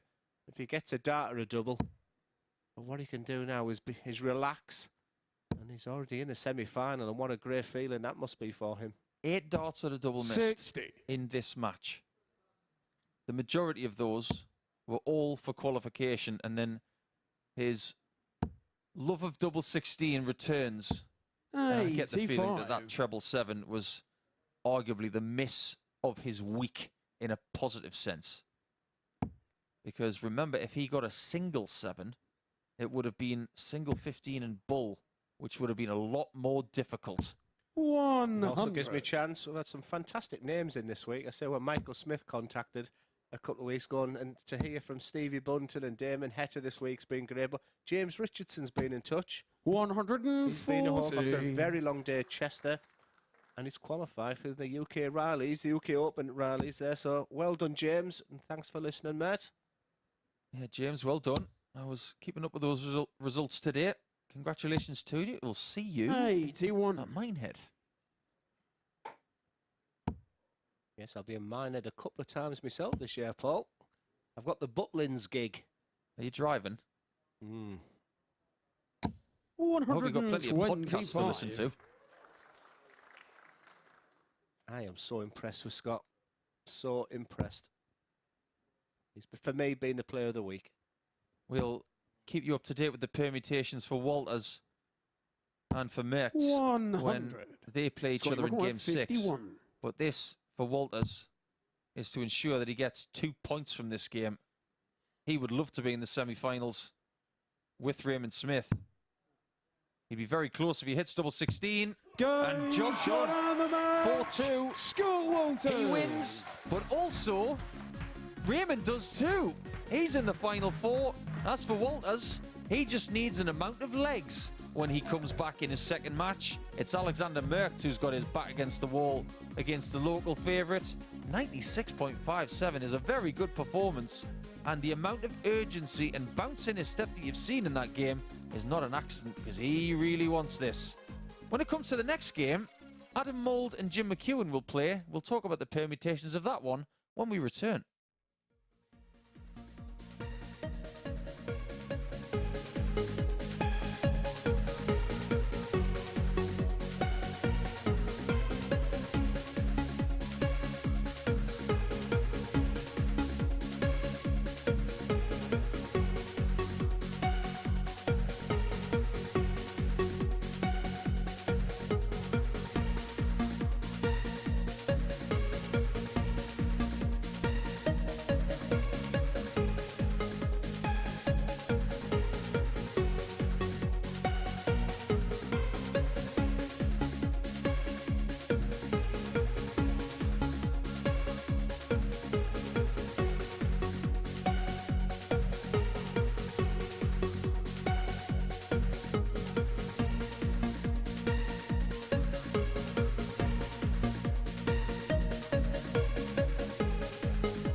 Welcome back to the MODUS Super Series, where Scott Walters has got his campaign for the night off to the perfect start. A 4-2 victory against Raymond Smith. Next up for us, the final game in Group 1 is Jim McEwen up against Adam Mould. Jim McEwen, if he wins this, will go through top of the group with Matt Clark second. If Adam Mould can win by 2 legs or more, he will go through top, Matt in second. And if Adam Mould can win 4-3, we'll have a 9-dart shootout. So all the options, all the cards are on the table. And in the commentary box, here's Glenn Durrant and Paul Nicholson. Thank you so much, Henry. Yes, the fingers, the toes, the abacus are out. In fact, I've got the human abacus by my side. Nico's been working this out, so doing a grand job, to be fair. I think I'm still learning on the job as we go here, but quite simply, the man in your picture has to win first and foremost, Adam Mould. Jim McEwen, who opened up with a tough victory against Matt Clark. Probably thought you'd done enough. That's what you get. I guess that's what you think when you open up the show and you win your first game. But there's still an awful lot to play for, and what we'll do is keep you advised, keep you updated of what the requirements are. But bottom line, this guy has to win this match. Sounds simple, doesn't it, Adam? 96. Don't think about all of the different permutations with the score. You come into a game like this, just try and beat the guy in front of you. And as far as Jim's concerned, exactly the same. Because if he wins by any margin at all, he will eliminate Adam Mould. This is a knockout game of sorts. But we can't ignore the fact that if Adam wins 4-3, we will have a 9-dart shootout on a finals night. 93. That gets spicy.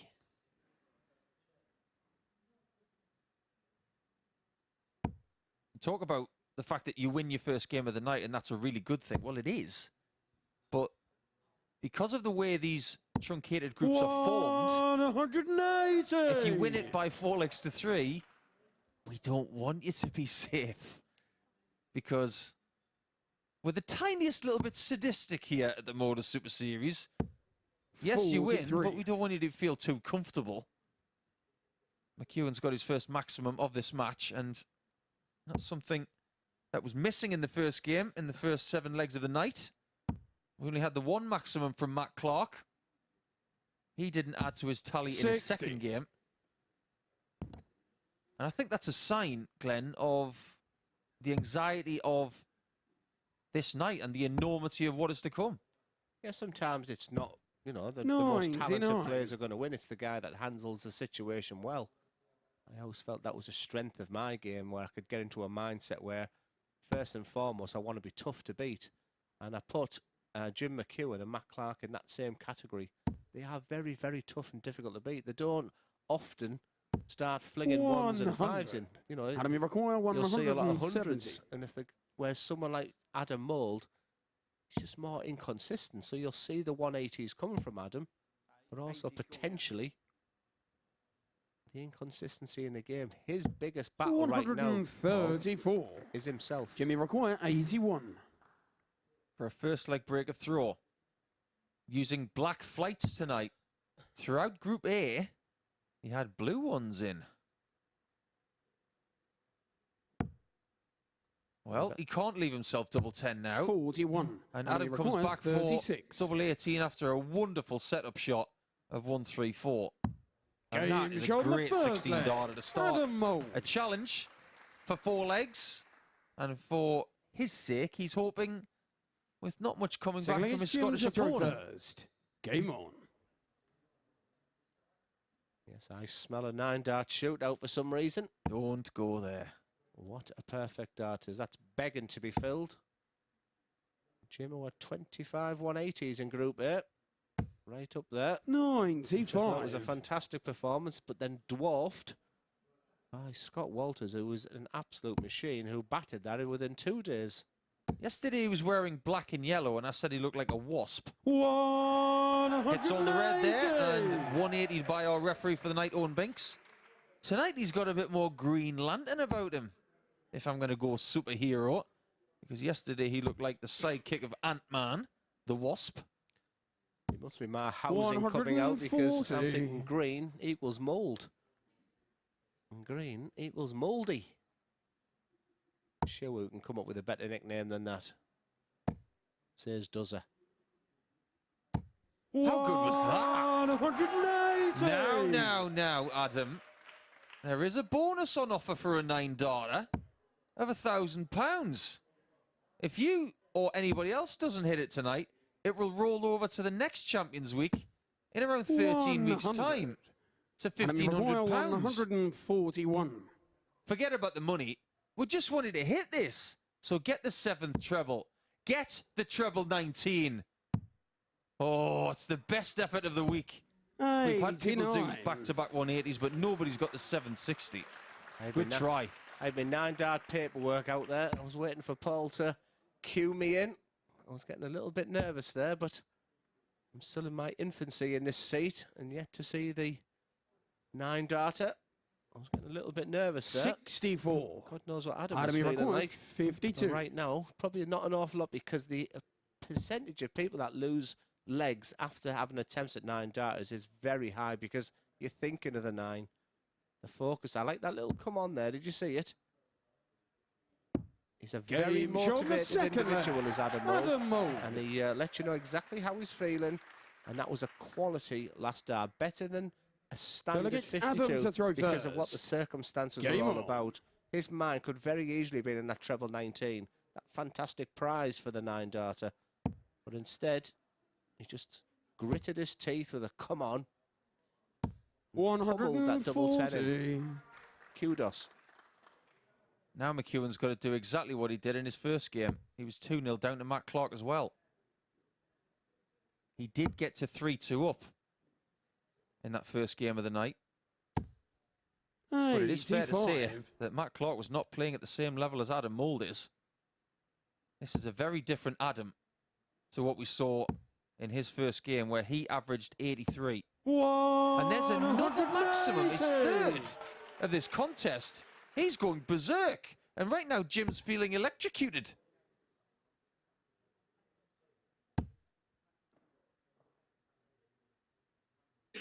If you had 95. over 2.5 180s in this game, you're shining after 2 and a bit legs.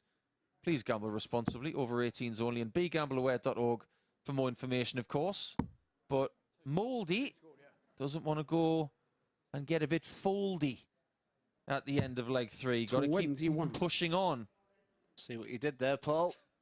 But I've been very impressed with the actual standard tonight. I mean, they're just 90s galore, you know, and peppering that 100 averages. It's been a very high quality affair tonight. And 100. Adam dwarfs all of them. Adam averaging over 160. just shy of 109. But right now, it's all about the point, and this would be a real champagne finish, especially the way he's hitting these treble 20s. I think that was in if it wasn't for the other one. It bounced it to the left. He's one of 2 players tonight, Adam, that have not registered a 100-plus average this week. I'll give you one guess to say who the other one is. That's right. It's his opponent. That might be changing, considering what we've seen from Adam so far. And 76 would put him within 1 of maybe qualifying. Double 8. McEwen can't believe what he's saying. Another come on. 60. But no result. Very interesting because Jim McEwen was second best. 96. He threw a treble 20 and then he fell forward, then hit the biggest 5. But champions on that last dart, give yourself an opportunity. He hit a treble 20 to leave this 96 finish. No shot at double. The double there. 56. It's the sensible thing to do, based on the fact that first dart was covering the treble 20 bed. But Mouldy is looking at double 8. Game show the third leg. 3-0 lead. Adam Mould. This is an incredible. We've looked at all the permutations. Did I think that Adam Mould would come running 3-0 against Jim McEwen? No, I did. But one thing Jim McEwen's got is steel, tenacity, and good job he had good balance there, the way he was falling off that stage. He's been left dizzy by Adam Mould over the last 3 legs. Well, here's the thing now. He's lost 3 legs in this contest. In order to win the group, he must win the next 4 legs straight. He's on the verge of elimination after winning the first game of the night. Another name. That's good about you, Paul. Alan Norris. So thanks for watching, guys. So Chuck is watching Chucky. Chuck is watching Chucky.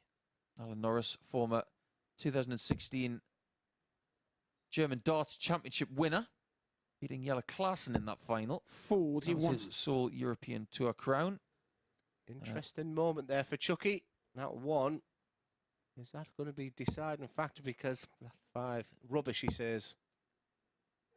When you get these chances, Paul, 82. I tell you what, it might only be 82, but that last treble 19 will feel like gold dust.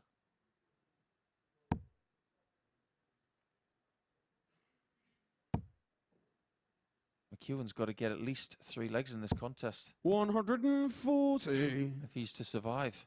There's many players that say wouldn't have a chance and the head would go down, but Chucky's not one of them. I still have hope and expectation. 140. He can still reach the promised land because he's very, very tough. He hasn't shown signs of disappointment too much yet. Just more appreciative the fact that his opponent is playing out of his skin. I remember the week when McEwen 100. got 28 points from Group A. He had a shot for the perfect Group A of 30 points. He lost to Josh Payne in that 15th game, but then he had 2 days off going into Saturday night in Southampton last year. 96. He ended up Jimmy on the Saturday night losing both of his 123. group games. It could happen again. This 1-2-3 would stop that for now. It's all about the 19s. So that leaves 104. So still an opportunity with treble 18. That's a straightforward ton left. That's a 83. lovely setup there by Jim Andy McEwen, but McEwen, is 86. it going to be enough? Because 86 usually guarantees at least a darted bull. You can see the disappointment. He's going to play safe. He's done that. And what a dart this is for Jim McEwen and for Adam Mould. What a finish. You heard the roar there. The disappointment is evident in Jim McEwen's face. He had all the permutations of the world going at that game. But did anyone see the bagel? Not me, but absolute congratulations to Adam Mould. This tournament is about creating opportunities for people. Adam Mould, 101.90, saved his first 100 average of the week, but right at the right time, because timing is key in darts. And look at that, Jim McEwen, not a single dart at a double. Absolutely fantastic darts from Adam Mould. And it's Adam Mould and Matt Clark that go up from Group 1. Big game coming up in Group 2. Who's going to qualify? Alexander Merks or Scott Walters? Don't miss that one.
Welcome back to the MODUS Super Series. Adam Mould has got the better Jim McEwen by 4 legs to nil, an average of just under 102 to dispose of Chucky from Champions Night. Next up for us, it's the final game of Group 2. It's Scott Walters against Alexander Merks. Merks has to win by 4 legs to 2 or better to go through. In the commentary box, here's Paul Nicholson and Glenn Durrant. Thank you, Henry.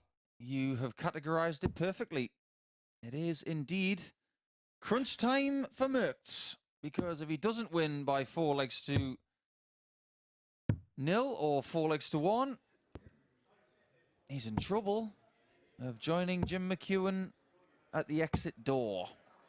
Scott Walters, first leg, it's Scott to throw first. on the other hand, Game on. has had quite the start to the night, hasn't he? Beating Raymond Smith by 4 legs to 2, which saw Raymond Smith through for now. 97. But you've got to applaud just how good he is on the maximums when it counts. And Merkx, who we saw as an outsider 40. earlier tonight, Glenn, if he doesn't have a big victory here, it will basically be a night for his experience going forward. Yeah, I was a little bit worried that his night was sort of 100. or nights were the sort of the previous 2 nights where he totally exceeded expectations.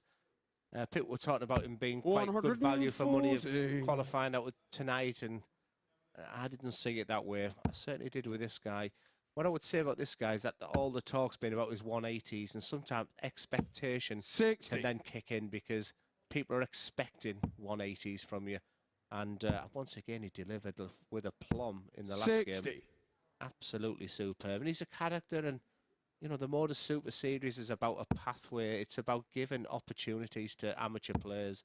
And to see someone like Scott Walters come through the field is a brilliant story. And I'm in his corner tonight.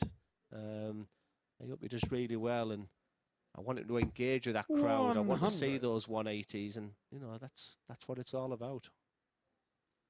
Well, for Merks, from Happert, just near Eindhoven, in the same Super League team as Jeffrey Spartagans, Willem Mandigers, Benita van der Pas. 100. Alexander 161.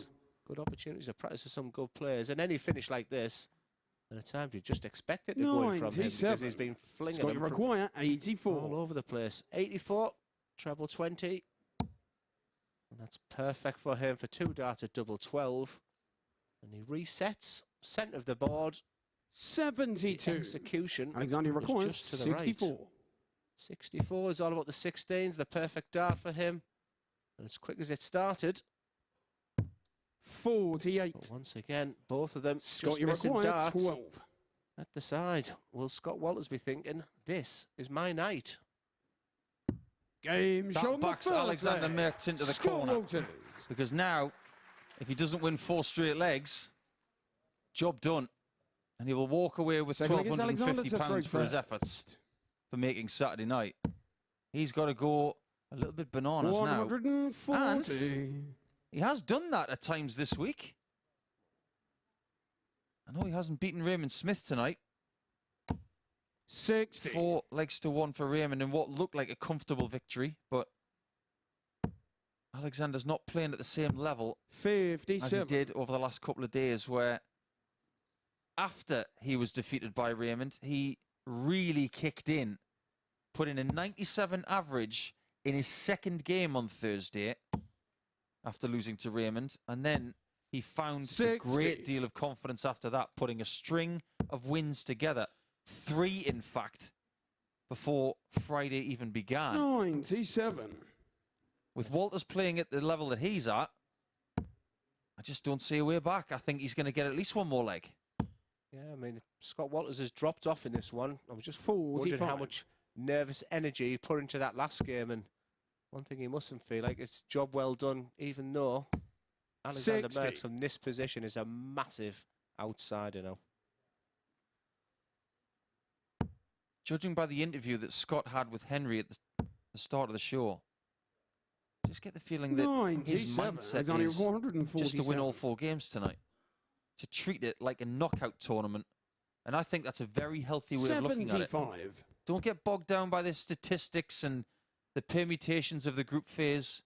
Come here tonight think that there's going to be 4 games and win all 4, and it will give you the jackpot. 97. There's a fine line between confidence and arrogance.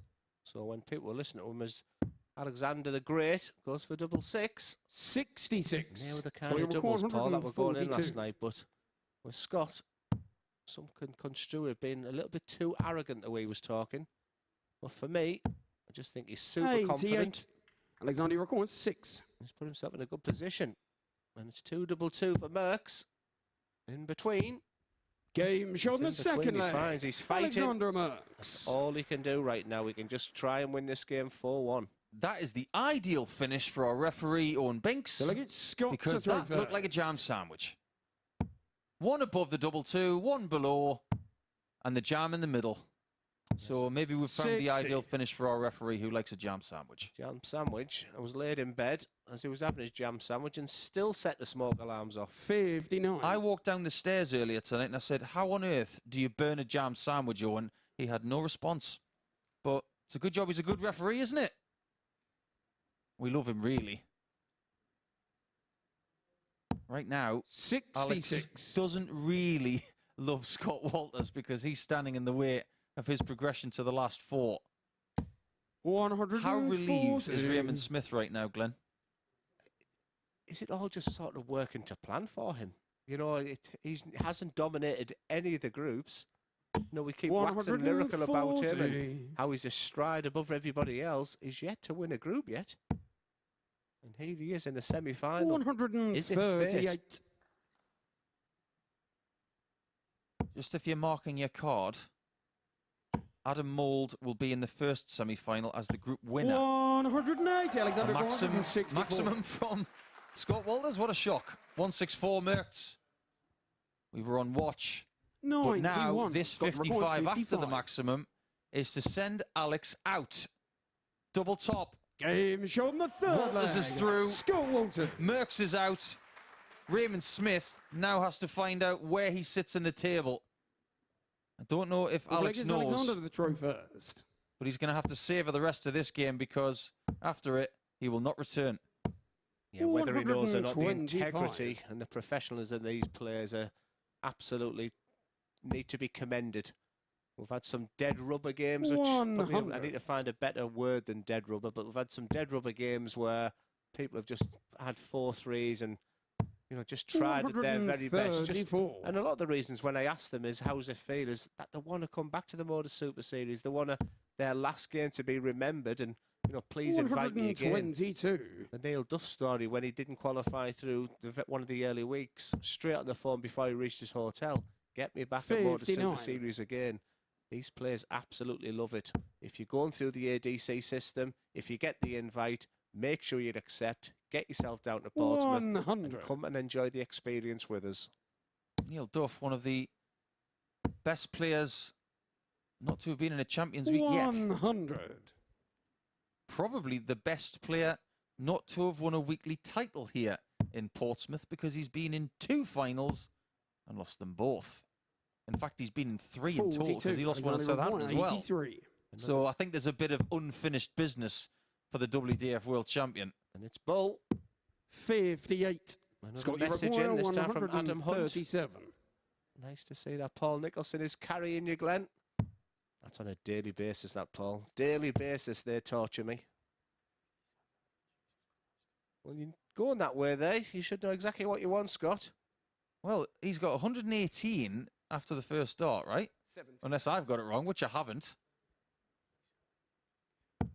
85. Interesting, but Alexander records it's all down to Alexander to see what he does with 25. Double 8 has been good to him the last couple of days, and it is right here. Alexander Merks. 2-all. So let's look at the permutations for what happens from this point. Walters, if he wins, will remain undefeated and will win Group 2. Don't think he cares, actually. I don't think he knows. 97. All he's doing is just focusing right now, and rightly so, but 2 of the biggest games of his life coming up soon. And that's a bit of a rarity. Alex Merks has had some big successes this week. Usually around his unbelievable, incredibly big finishes.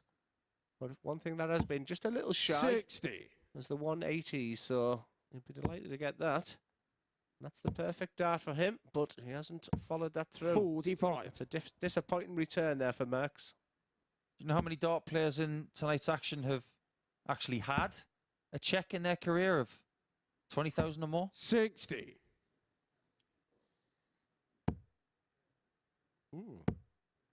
Now they're not. And what was it, Jim McEwen? 85. Just one. Raymond Smith. Ah, of course. Yeah, £35,000 for last year's World Championship when he made the last 16. The largest check cashed by anybody tonight in their careers. In 60. fact, the next best is Matt Clark at 12,000. He's in the semi-final as well. 90. They may even play each other. We'll wait and see for that one. Because Walters, I'm sure, does not want to just qualify. I don't think he wants to have the mental frailty of knowing 60. that he's lost a match. 101. And will then go into the semi-finals knowing that. Alexander is completely free-rolling now. 69. Whether he knows it or not, he can just play darts, enjoy the rest of this game and move on. 164. Good maths there from Merks. He nearly caught out our own. He'll stay there. 55. Alexander required 32. Merks, whose finishing's been great, but with Game 3 shot, the darts in fifth his leg. hand. Alexander Merks. No problem whatsoever. Fighting quality. I guess he probably doesn't know. He might even think a win here is enough. Alexander to throw first. It's our job to tell him that. Unfortunately, he'll be going out at the round-robin stage. If Alexander holds in this 81. leg and wins 4-2, that would mean that Raymond Smith would win the group. And Scott would be second, which means he would have to 58. stay on the board for the next game. If we go to a 7th leg and Alex wins 85. by 4 legs to 3, it would mean that Walters wins the group and would then get a game break. Help yourself, Scott. If you want that game 46. break, win the next 2 legs. I'm thinking if he comes runner-up, a semi-final with Adam Mould, meaning one of them will be in the final. 45. One of them will have a big opportunity there. By far their biggest prize ever in darts. Leaving the experience of Smith versus Clark. 100. Once again, we're getting ahead of ourselves, but it's Merks with a dart here on 290. I don't think you particularly like that lie, but he proves me wrong with that beautiful 140 there. Look, he covered the bed. And the 180 machine will need to get up and running again here. 140. At least it's a finish. 150. But Merks is already there. Is he going to affect 58. not the group standings, but the fixtures of the semi-final by winning a game on finals night? 92 away, and is now going to get a look at it. Pressure will come 137. in the form of double 10 left. 192. Sensational darts from Walters. Aggressive, so he may go for 2 double 18s. 39. Just a little bit too quick for my Scott, you his require own liking. 20. However, he's hit them kind of finishes sort of all week, so who am I to say? But Walters for double 10. This is to win the group as well. This would be job done.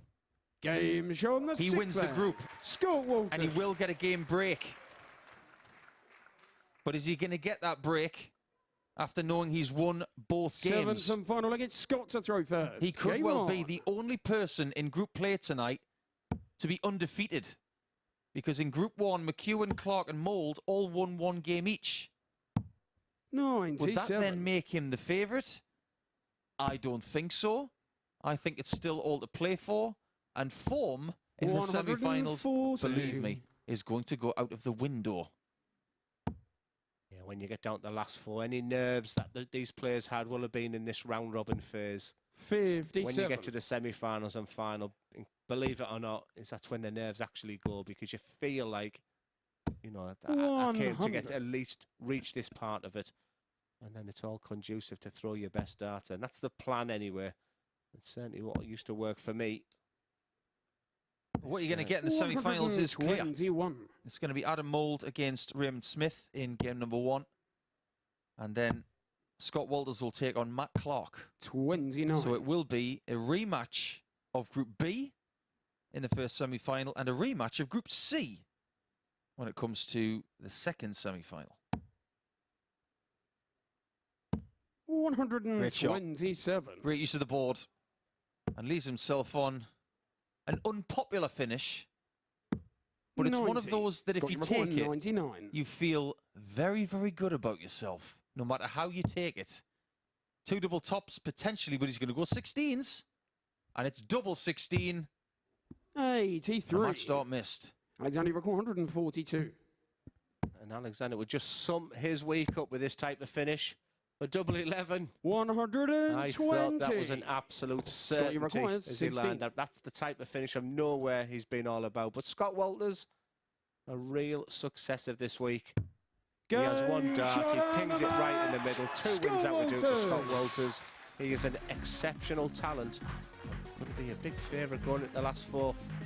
As the both shake hands, what we've seen this week as players magnanimous in defeat. The sportsmanship between the guys, the camaraderie has been absolutely evident. But it's Scott Walters who continues to impress. Averages, mid-80s, fantastic on the checkout ratio, 57.14. That'd be very acceptable going to semis. Exciting times ahead. It's only just starting. Stay with us. Plenty more to come after the break. This is the MODUS Super Series.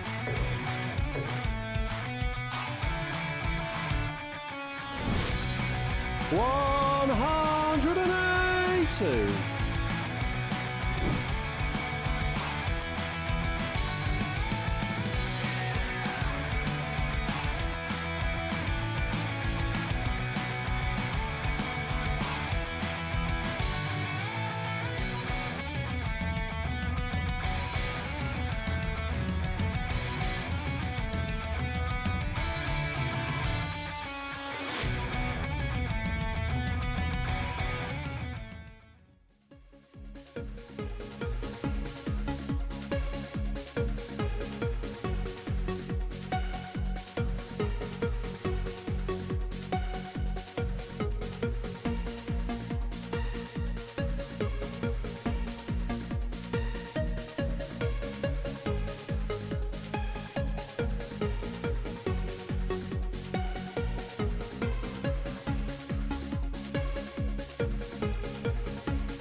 Welcome back to the MODUS Super Series, where it is Champions Night and we have completed the group stage action. And with me up here on the balcony, suited, booted, is the three-time Lakeside champ, former Premier League winner Glenn Durrant. Glenn, what a group stage we saw. We saw some really big performances by players when it became clutch. I think what's really important is the quality's been there.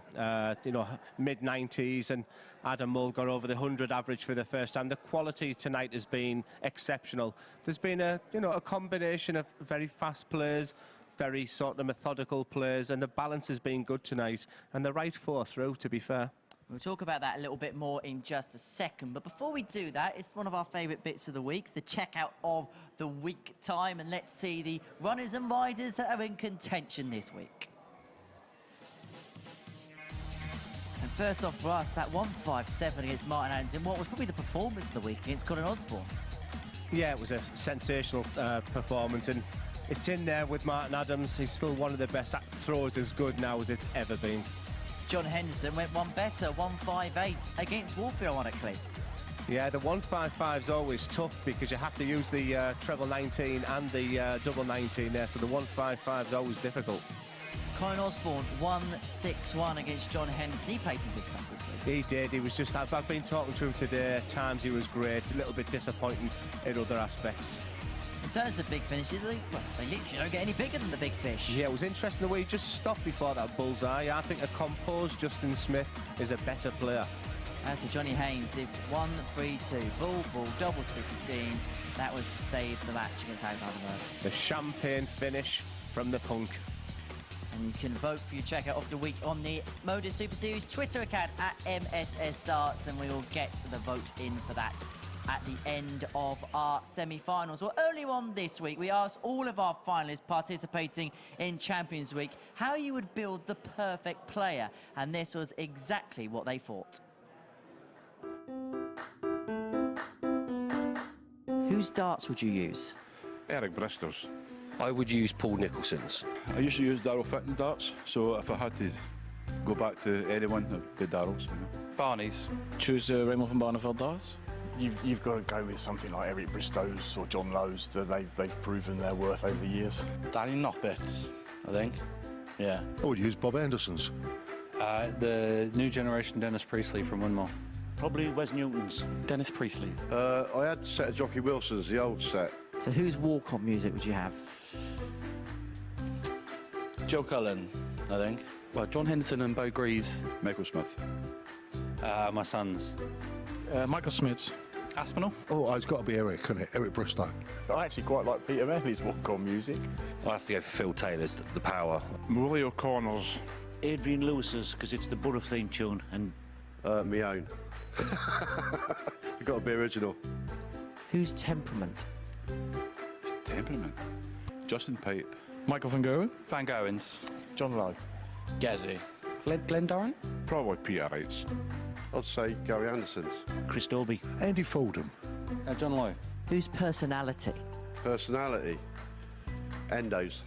Can I say Google Robert Thornton, because I think the way he handles himself is brilliant. Michael Smith. Michael Smith's. Big Cliff. Gary Anderson. Gary Anderson. I'd go Cullen again. Price. Probably Wes Newton's. And whose ability to handle pressure? Gary Anderson. I'd probably go Peter Wright again there. Karen Price. Dimmy. Probably Michael Van Gerwen. Michael Van Gogh. Michael Van Gogh. It's got to be Phil, isn't it? I'd have to say the legend himself, Phil Taylor. Phil Taylor. The greatest of all time. Probably Phil. Got to be in it, really. Yeah, Phil Taylor.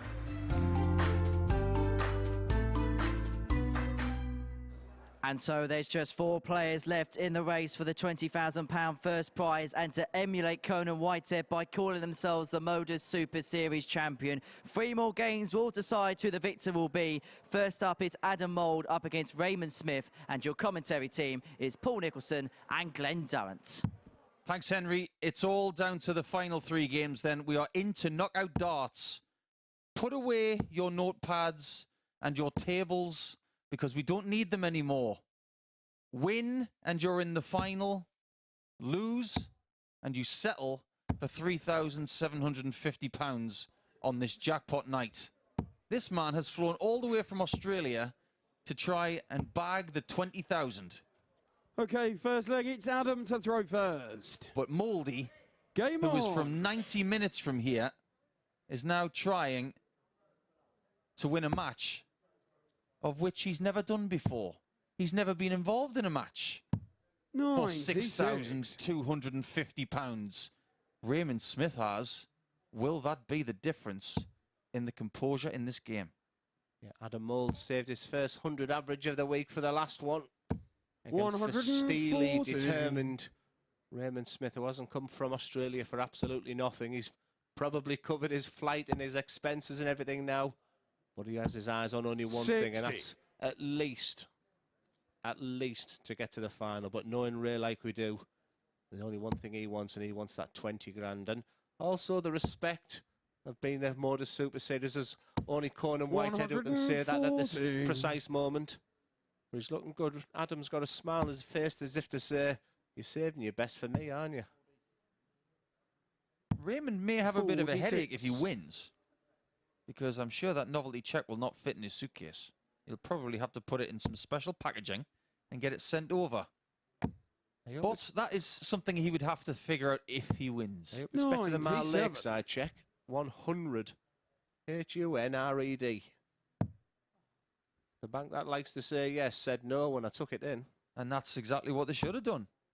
Because banks have to have 127. Raymond record and spelled correctly. I can't believe... Did that really happen? That's true. I've got it. Yeah. 100. 100. Wow. I guarantee there's no spelling mistakes on our checks. And there's no mistakes in that dart. Centre home for the 1-2-4. For the Guru, who thinks his way to a 1-0 lead. That was wonderful. Look at this. Right in the middle. There were shouts of get in the hole.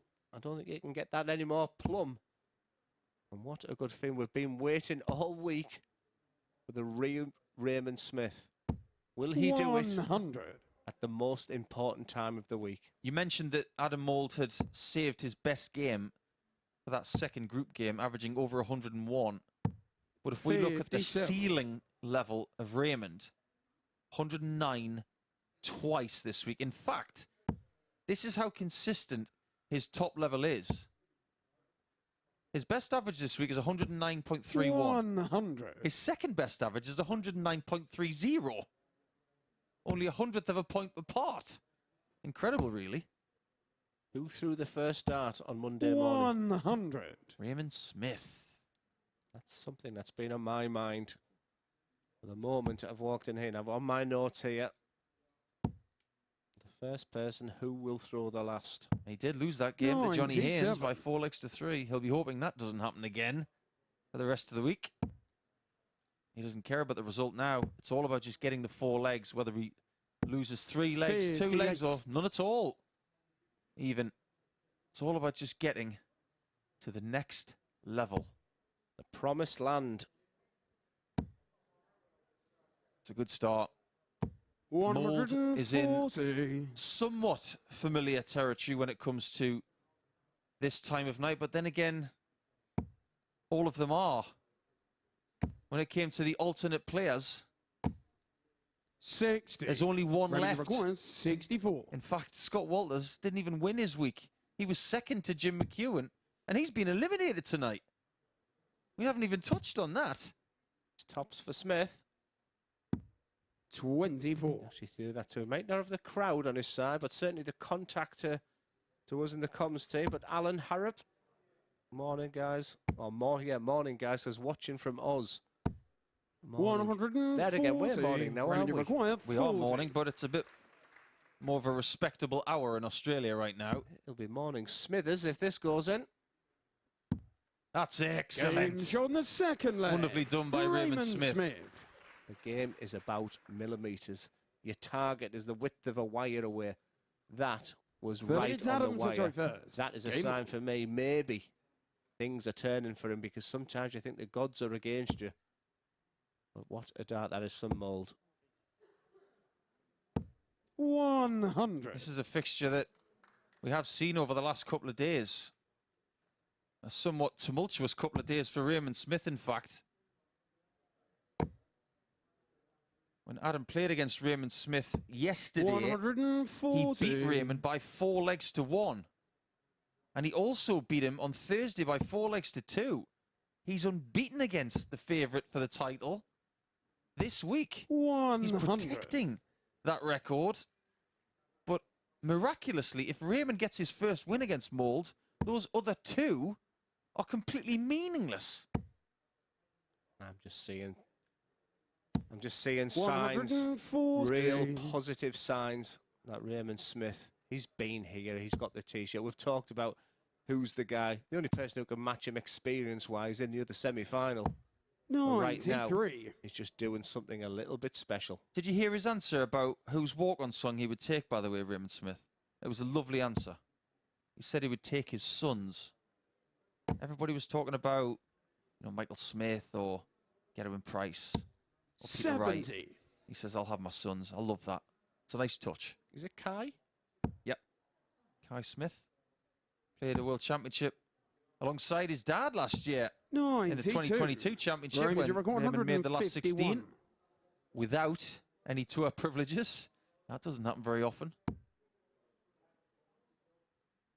151's not going to go. Well, that leaves 71, so it's treble 13. 119. What a setup. And if 116 is a finish we like, but he keeps that wry smile. I'm thinking, and what he needs to do is concentrate on this 19 tops, because these are the kind of chances he has to take when Raymond Smith's in this mood, when he fancies his form. I just don't like the wry smile. It's telling me, oh yeah, typical, you're saving it right at the right time. Showed in the third leg. Smith. See the little fist Raymond pump there? Smith. They're just the little signs to me which tells me people who are in a good space.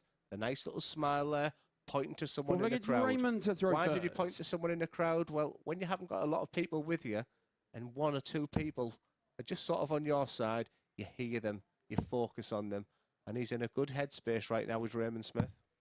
49. He will be if he gets one more leg. He'll shrink the break time that Walters and Clark are having before their semi-final. 100. And I did say a little bit earlier on that if Adam had one weakness the last couple of days, it was that he did start to tail off towards the end of the night. And our night has gone a little bit long tonight. I hope you're able to stay with us to the very end, wherever you're tuning in from, whether it's live on Sporty Stuff TV in the UK or on the MODUS Super Series YouTube channel internationally. Nobody has left this building because they want to see who lifts the title at the end of the night. But some of the games have gone long. 60. And you expect them to go along in Champions Week. These are, winning a week is tough. You win £5,000 just for winning your week. That's a tough week. Same scenarios this week, same format. And what you do is you've got 12 winners that you whittle down to 6. And you whittle down to 4. And now these are thinking, right, I'm in the best 4 amateurs in the MODUS Super Series. And now it's all about focus. And for me, Adam is not there as much as I can see in Raymond Smith. There's just a determination I'm seeing in this guy right now, which is possibly something I've been waiting for. Going to stay on the 60, is he? I think there's just a little section there. And and pinpointed that right in. 140 needed here from Mould. It's not looking good.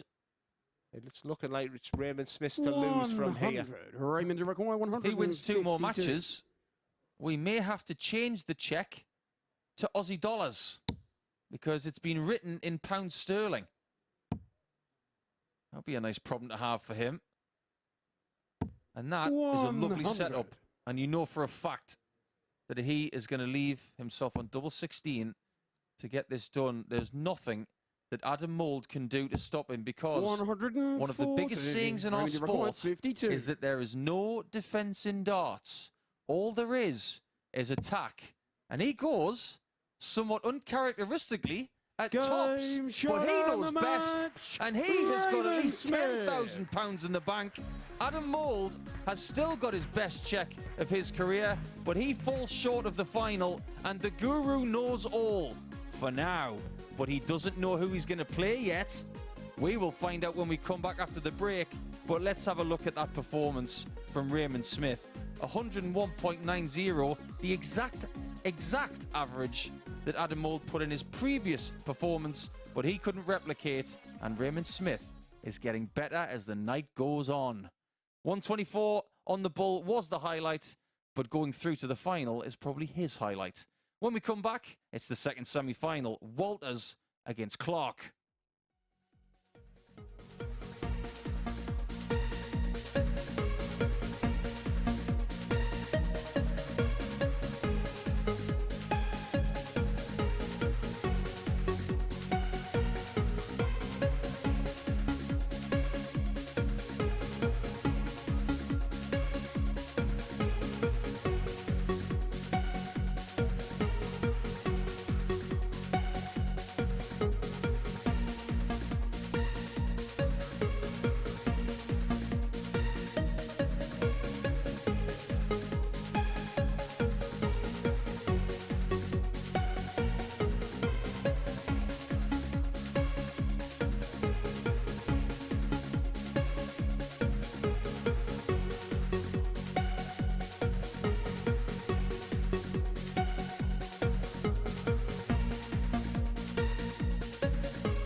Welcome back to the MODUS Super Series Champions Night, where our first finalist has been confirmed. Raymond Smith, an average of just under 102, has completed a 4-0 victory over Adam Mould. A 1-2-4 finish on the bullseye being the highlight. So the Guru has some gears, but who's going to join him in the final? Scott Walters against Matt Clark is our second semi-final, and it's going to be watched in the company of Paul Nicholson and Glenn Davant. Thank you so much, Henry. What an hors d'oeuvre that was. And with the main course and suite still to come, we can only expect the very best. But from this guy, he'll have 1 meat and 2 veg. That's all he'll have. That's exactly what you get is what you see with him. Exactly the same throw. With this guy, I am not so sure, Paul, how he's going to react to playing his biggest game of his life against the pace of Matt Clark. The thing I'll be watching in this game more than anything is his demeanour. Is his body language, his reactions. And I tell you what, if he gets to see it, Matt Clark, he'll even do what he wants. He'll slow down in the sense that he'll take one dart out at a time. Scott to throw Don't first. give Matt any game on inkling that you're concerned about the pace of the game.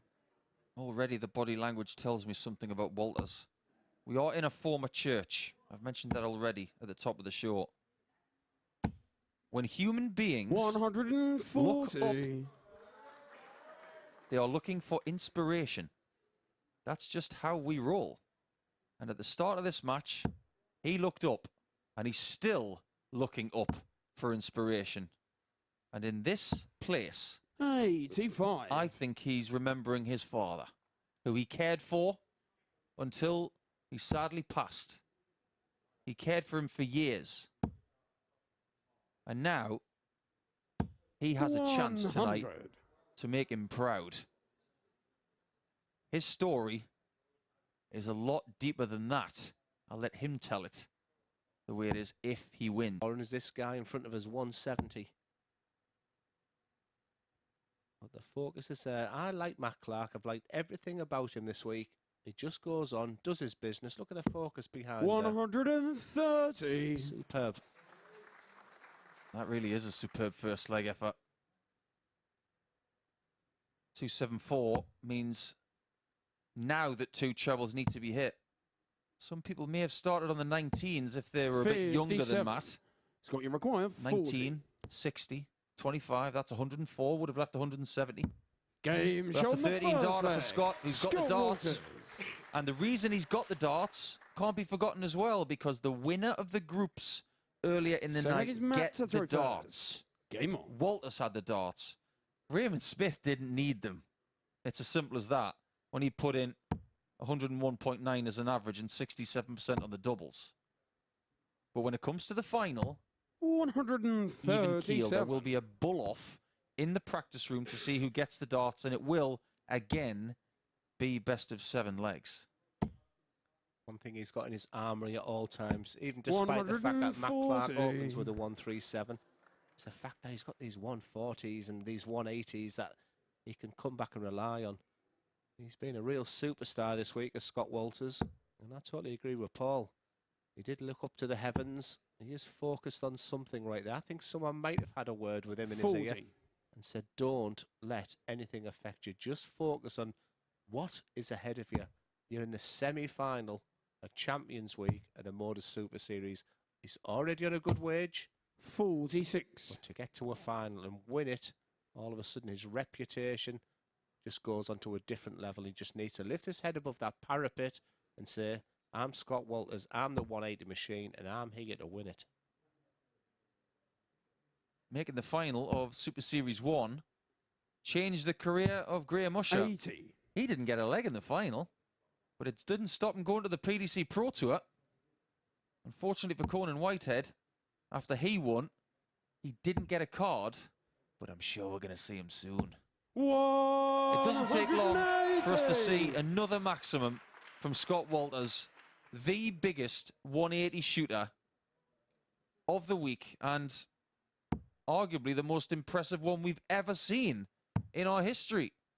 I'd have to say to him at this juncture, don't change this kit anytime soon, because it works. 135 for 2-0. In 218 180s this week, and he's got a large percentages of them. You look at treble 18 or bull. 70. Matt, you require 110. He's got 36 180s on his own this week. 36. He's only been here for 2 and a bit days. Exactly. Ridiculous. And if he gets 65 more, he's halfway to the final. 62. What would you do here, Paul? Would you be aggressive and go for the bull? 65. I think you really want 2 darts at tops, don't you? So you go for the 25, and he's got it. What a dart that is, and I like that. I like the fact this is what I call the reset. Look at his eyes. Never once off tops since he stood back. Game showing the second ever want to look at Scott Walters. how to put a 2-dart finish away, just look at everything he did. He was composed. He hit the 25. What did he do? He did a rough Scott cross. to throw first. Just stand back, got his reset, but then it was about the eyes. The only thing he could see on that board, and at my best, that double top would pop out the board. I think that double top popped out the board there. Fantastic darts. I'm just looking at the body language of the Superman on the back of the shirt of Matt Clark. Arms folded, which is never a good sign. Now, it is a definitive sign that Matt Clark is in a defensive position at 2-0 down.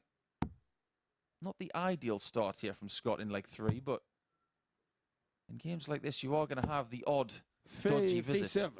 It's about how you respond after that.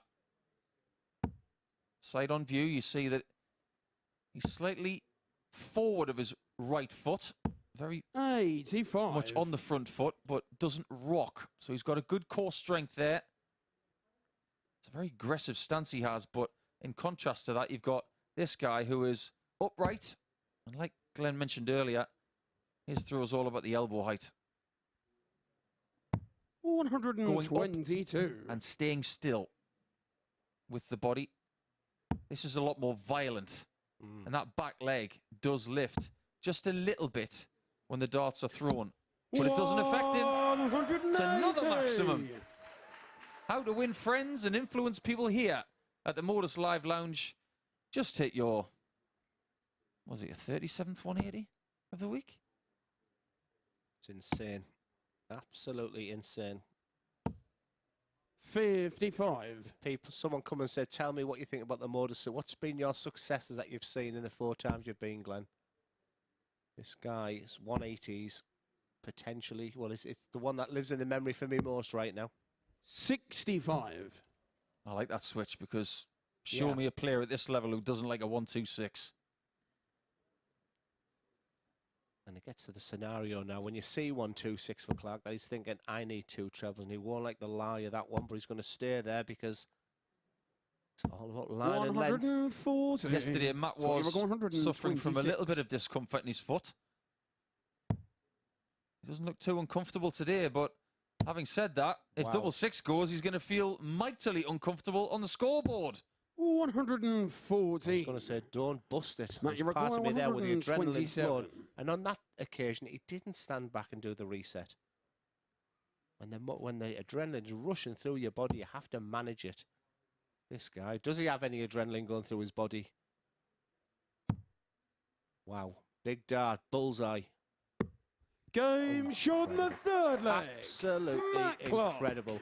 Every time I've wrote this guy off this week, he's come back and went, Durrant, you don't know what you're talking about. Looks like it's Matt to throw first. I'm in a great position here. He's missed his dart at a double. Give me a shot at the bull and I'll ping it. And that's exactly what Superman did. He's had some big finishes this week. His largest, number-wise, 140. But as far as importance goes, that one sits atop the mountain. 93. He misses that. In every likelihood, he is 3-0 down. Yes. Just goes to show the fine margins of this sport are why we can't stop watching it. Because you think, oh, he's 3-0 up. No, he's not. It's now 2-1 and the game is very different. This very fair format of best of 7 legs is why it was chosen by the MODUS Super Series, because it really does elevate itself at this point of the week. 137. If Matt Clark wins and lifts that title, we'll go back and I'll mention the 3rd leg of the semi-final. 58. I'll go back even further. When we weren't even here, when Matt Clark, in qualifying in his week earlier this year, needed to beat Colin Monk by 4 legs to 0 just to qualify. He did it. 58. He loses 1 leg against his Old England teammate. And he's not even in the previous Saturday night that he won. Is his name on the pot? It may not be. 180. Because there's another maximum from Walters. 222nd of the week. Absolutely fantastic stuff. This guy won't have even known what that last score was. Just in a zone that is a dart player you love to find. And that last dart is a killer dart. And he's just beginning to dictate the pace one more time. Might have even slowed down just a notch. And what happened there, Scott Walters was at the hockey just maybe a second before. 59. And that is the after effect McEwen, of that. 160. This is experience. This is someone who's been here, done it, got the T-shirt, and using every sinew in his body to try and maximise his opportunity to win this match. 16 for tops. This is for a 15 darter, which is an elevation in standard. And look how central that is. Matt Clark. He's beaten Walters by 4 legs to 3 and 4 legs to 2 this week. And he's played some of his best darts against Walters as well. To throw first. Game on. just when we think Scott Walters is figuring out how to play Matt Clark's pace, Clark starts to figure out how to beat Walters. 136 have been hit, but Clark, behind in the averages by more than 10, is still in a level game. But it can't be ignored. He still has to break Walters one more time. 134. At least. Just look at him dictating the pace there, Paul. He's at the hockey and wanting to throw darts, and Matt isn't taking them darts out as quick as he once was. 58. And that's 59 of 50, and the reaction that Matt wants. Advantage Clark. Front of that dart shirt makes him look like he's been mauled by a wolf. But Wolfie didn't qualify through Group C. Superman did, so he survived it. 100. And he's starting to pick off those scores with more regularity than earlier. And if you look at his facial expression when he's throwing now, it's turning a bit aggressive. 140. And I like it. In a game of squash, it's about getting to the centre. And in this, it's about dictating the pace. Whether you're the quickest person in the world, but this is experience. And he's talking to himself, chuntering away there because he knows. Scott, you're 167. Because he knows he's in a good space right now. And that one was a big disappointment. It's 6 darts and 167 with Walters. He does get to 82. That's a last dart.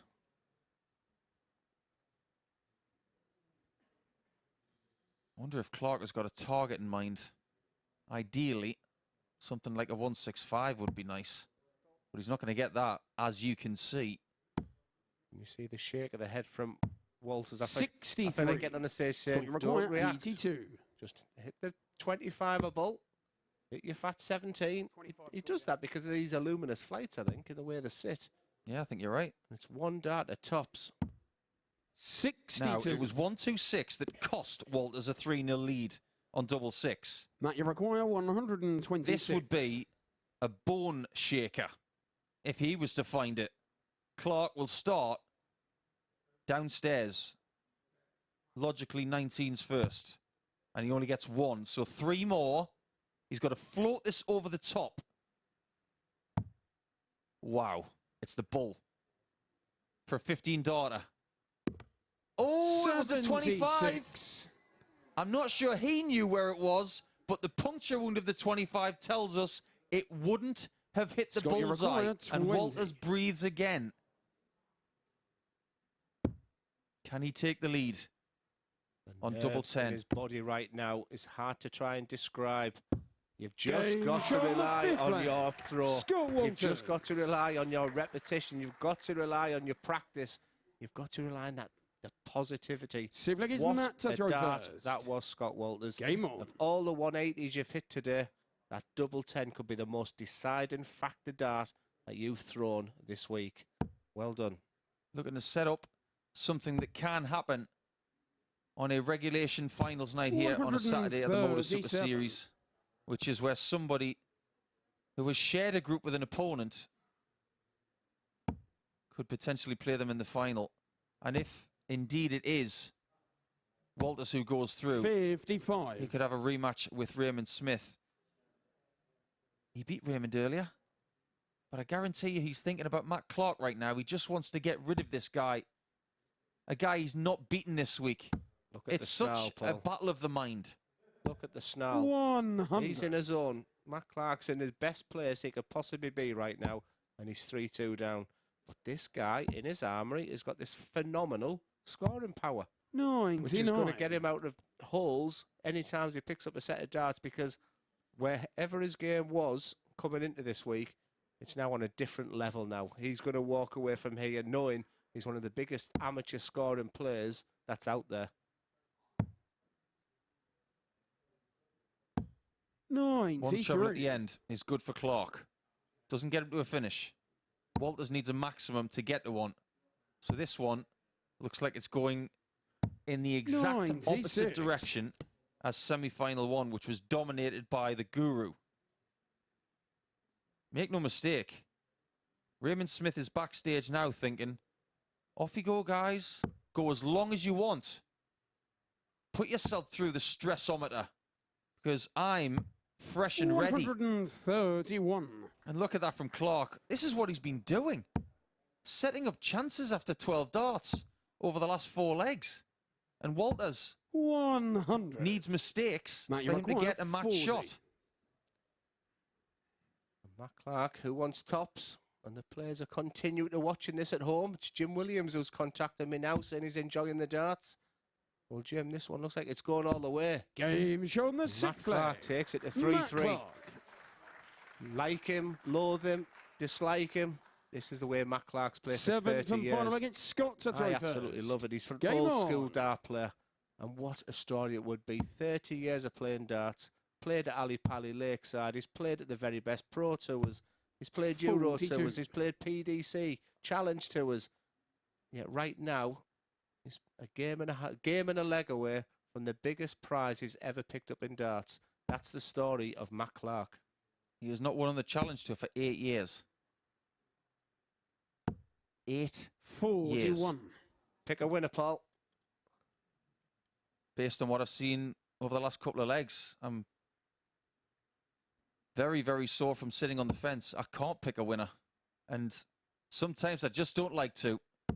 I just want to sit back and see how these guys can deliver under pressure. Let me just tell you about them darts. The first one, what a feeling. The second one was just a rush going through after seeing that treble going. The biggest dart, that one was the last one. And that grimace is gone. Is it bordering half a smile there, Paul? 140. What a three-dart return that is. Walters, the power scorer of all the 180s he's hit this week. Just give me a steady 100 now. 94. What a last dart that is. That sets him to 240. When he hit his 18th maximum on Thursday to set a daily record, he did so with his last chance of hitting a maximum. By leaving 240, if he gets a maximum this time, it will be a guaranteed look for the match. It's very even, as you can see. He's got 3 maximums. He'd love a 4th, and he might just get it. Top right. A dart that is. Now what does he do? Does he switch or does he stay straight? Has to stay straight, because even a... And this is where the overhead camera could be good, just to see what he's seeing. 98. Clearly couldn't reach the treble 20 there, because a 140 would have left a 2-dart combination.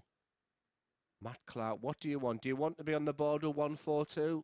Or do you want potentially 9 darts from 197 to win it? I'd be Matt Clark right now. Right now, Matt Clark is favourite. He should go to 17s. 19s makes it very awkward. Got you require 142. I'm not so sure that was the correct call, Paul.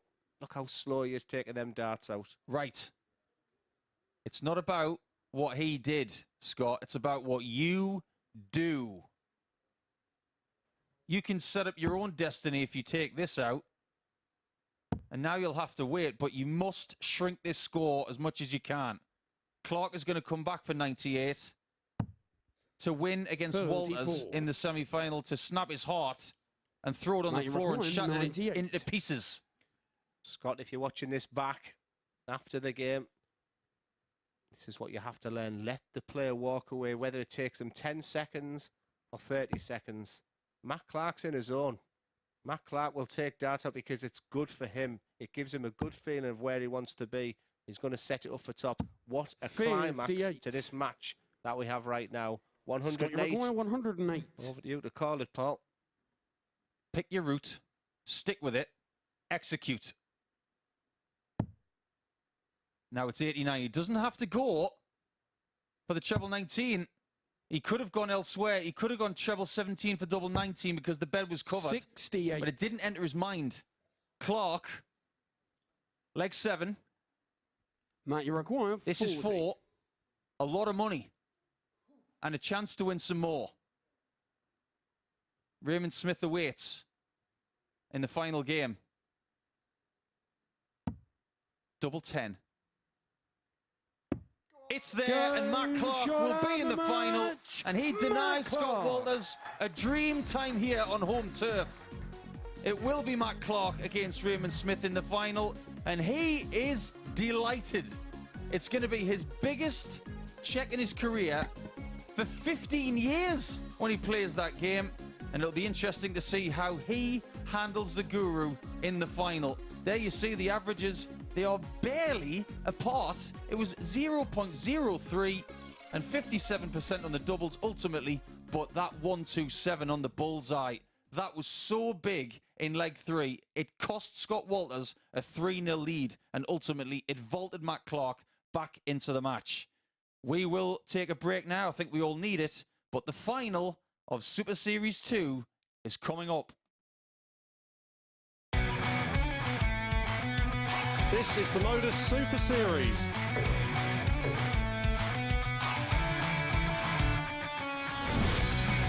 $180.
Welcome back to the MODUS Super Series, where we are about to crown a champion, and we are going to see Matt Clark against Raymond Smith in that finale. Paul Nicholson with me up here on the balcony. Let's begin with Raymond Smith's semi-final victory, because that was dominant. I think he needed something like that for his own confidence. He's been through the mill this week. Like Glenn said, he's thrown the first dart of the entire week. He's the only person to have come through 2 groups to get here. So he's the marathon man, and he's going to be up against someone who will make the final feel like a marathon. But I think if anybody can handle Matt Clark, it's probably Raymond Smith. Semi-final was sensational. He just dominated every single metric, and he looked comfortable. As for Matt Clark, in terms of match play, it doesn't get much better than that. That 1-2-7, to quote Paul Hinks, changed the game. Yes, it did. But ultimately, I think Scott Walters might be having nightmares about that 6-6 to take a 3-0 lead. I think ultimately, if he takes that 6-6 for the 1-2-6, then he does win by whatever margin. But you've got to admire Matt Clark and the way he's able to stick in a match like that and take his chances. But that 1-2-7 ultimately was the game changer. Most certainly. So they're going to meet in our final. We're going to preview that in just a second. But first, we got the result of the checkout of the week. Johnny require The photo of the Euro Tours this year, Paul. Oh, You're yeah. a massive fan. They are going to be so much fun. 1-3-2, 2 balls, double 16. Oh, shot Johnny on the Haynes, foreplay. take a bow. Johnny Haynes. And it's a shake of the head when he hits it. He needed to hit that to stay in this match. That is one of the best finishes we've seen this week. To throw first. The Johnny Haynes 1-3-2 winning checkout of the week. Fan of that? Big time. I love the reaction to it as well, because if you look at it back, he actually shakes his head when he hits it, which is a bit mind-boggling to a lot of amateur darts fans out there. If you hit a 1-3-2, I'm sure it wasn't that reaction, but I think his fate was pretty much sealed by the time he hit that, but it doesn't take anything away from the fact that a 1-3-2 is a little bit special. Well, that was the champagne finish, but the champagne is on ice for one of Raymond Smith and Matt Clark, who participate in the Series 2 final here at the MODUS Super Series. And so, we were here in October when Conan Whitehead won it. Who do you think's going to emulate him and pick up the big paycheck? Come on, Henry, you know that we're very stubborn, us who sit in that commentary box. I think if I was sitting there with Matthew Edgar, Chris Murphy, Glenn Durrant, or anybody else, even yourself, if you and I had picked Raymond Smith at the very start and he was in the final, we would say, come on, he's going to win the final because we want to be right. If we strip that back, I personally am going to go for Raymond anyway, because I still think he has the capabilities of handling Matt Clark in this final, and he's not going to get upset with the pace of it. And I think he's shown higher levels this week, and I think he's ready to do it. And very quickly, two players who've had a lot of success in their careers in the PDC system. Raymond Smith, more recently, Matt Clark, a fantastic career. But even for them, this is a big moment. It is. I think if Raymond Smith is taking this money back to Australia, he can spread the word about this. And with the ADC Oceanic region coming on board in May, I think this could be the vaulting platform for more players coming from that Oceanic region to this place. Well, we are about to find out who picks up the big paycheck. They're all looking to emulate one man, and that is Conan Whitehead, who picked up the trophy in October. Is 44 Conan, you require good enough 44 for cool? I bet his heart is pumping at 1,000,000 miles an hour at this point. Double 16.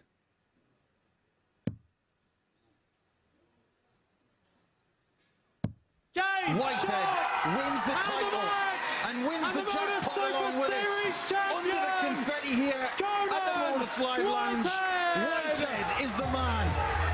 He is the last man standing, and he is the person that cannot be moved from the pinnacle here of stage 1. 4-0 in the final. He just had too much in the arsenal for the gambler. What a stage. What a Champions Week. What a finals night. And that may be the catalyst for the career of Conan the Barbarian.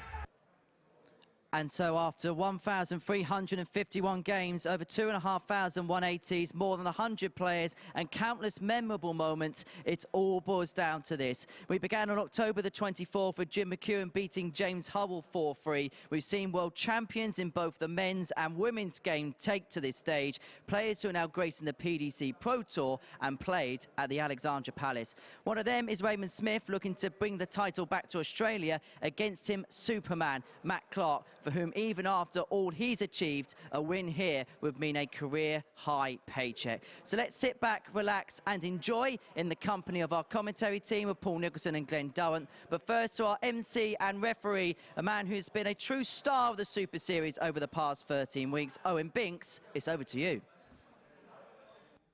Good evening, ladies and gentlemen, and welcome to the MODUS Super Series here at the Live Lounge, Portsmouth. It is finals night here at Champions Week, and we are live on Sporty Stuff TV. It's time to introduce the finalists. Please welcome to the stage the Guru, Raymond Smith, and Superman, Matt Clark.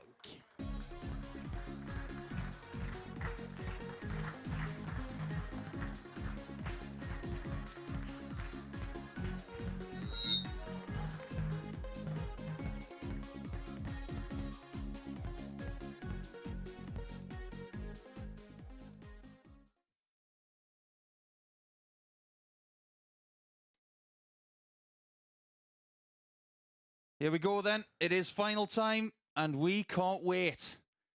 7 legs potentially. And Matt Clark will have the darts because he won the bullseye in the practice room. Is Matt going to go back to Lancashire with £20,000? Or is Raymond Smith going to be on a flight in a few hours' time from Heathrow Airport, going back to Australia with a lot of Aussie dollars? In fact, I've just had a little bit of a communication from Chris Murphy, our commentary colleague, because he seems to think that Superman could be paid in crypto.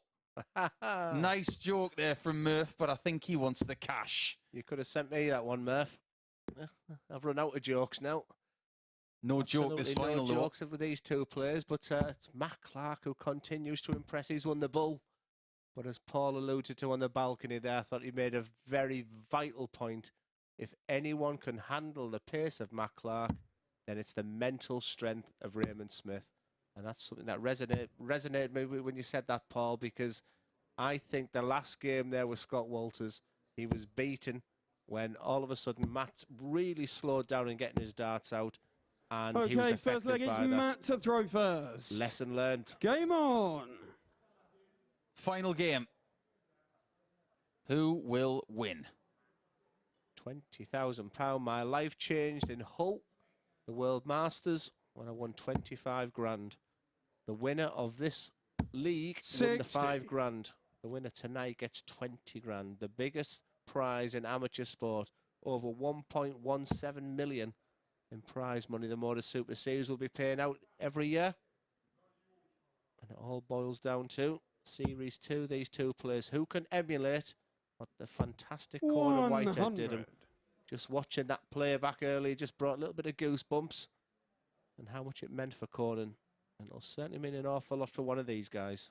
One thing I've noticed about this audience tonight is just how attentively they've paid attention to all of the matches tonight. There's been no chanting, no singing, no boisterousness like the week before Christmas when Adam Warner won.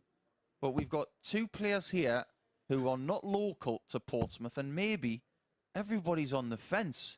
All they want to see is somebody creating a bit of history for themselves.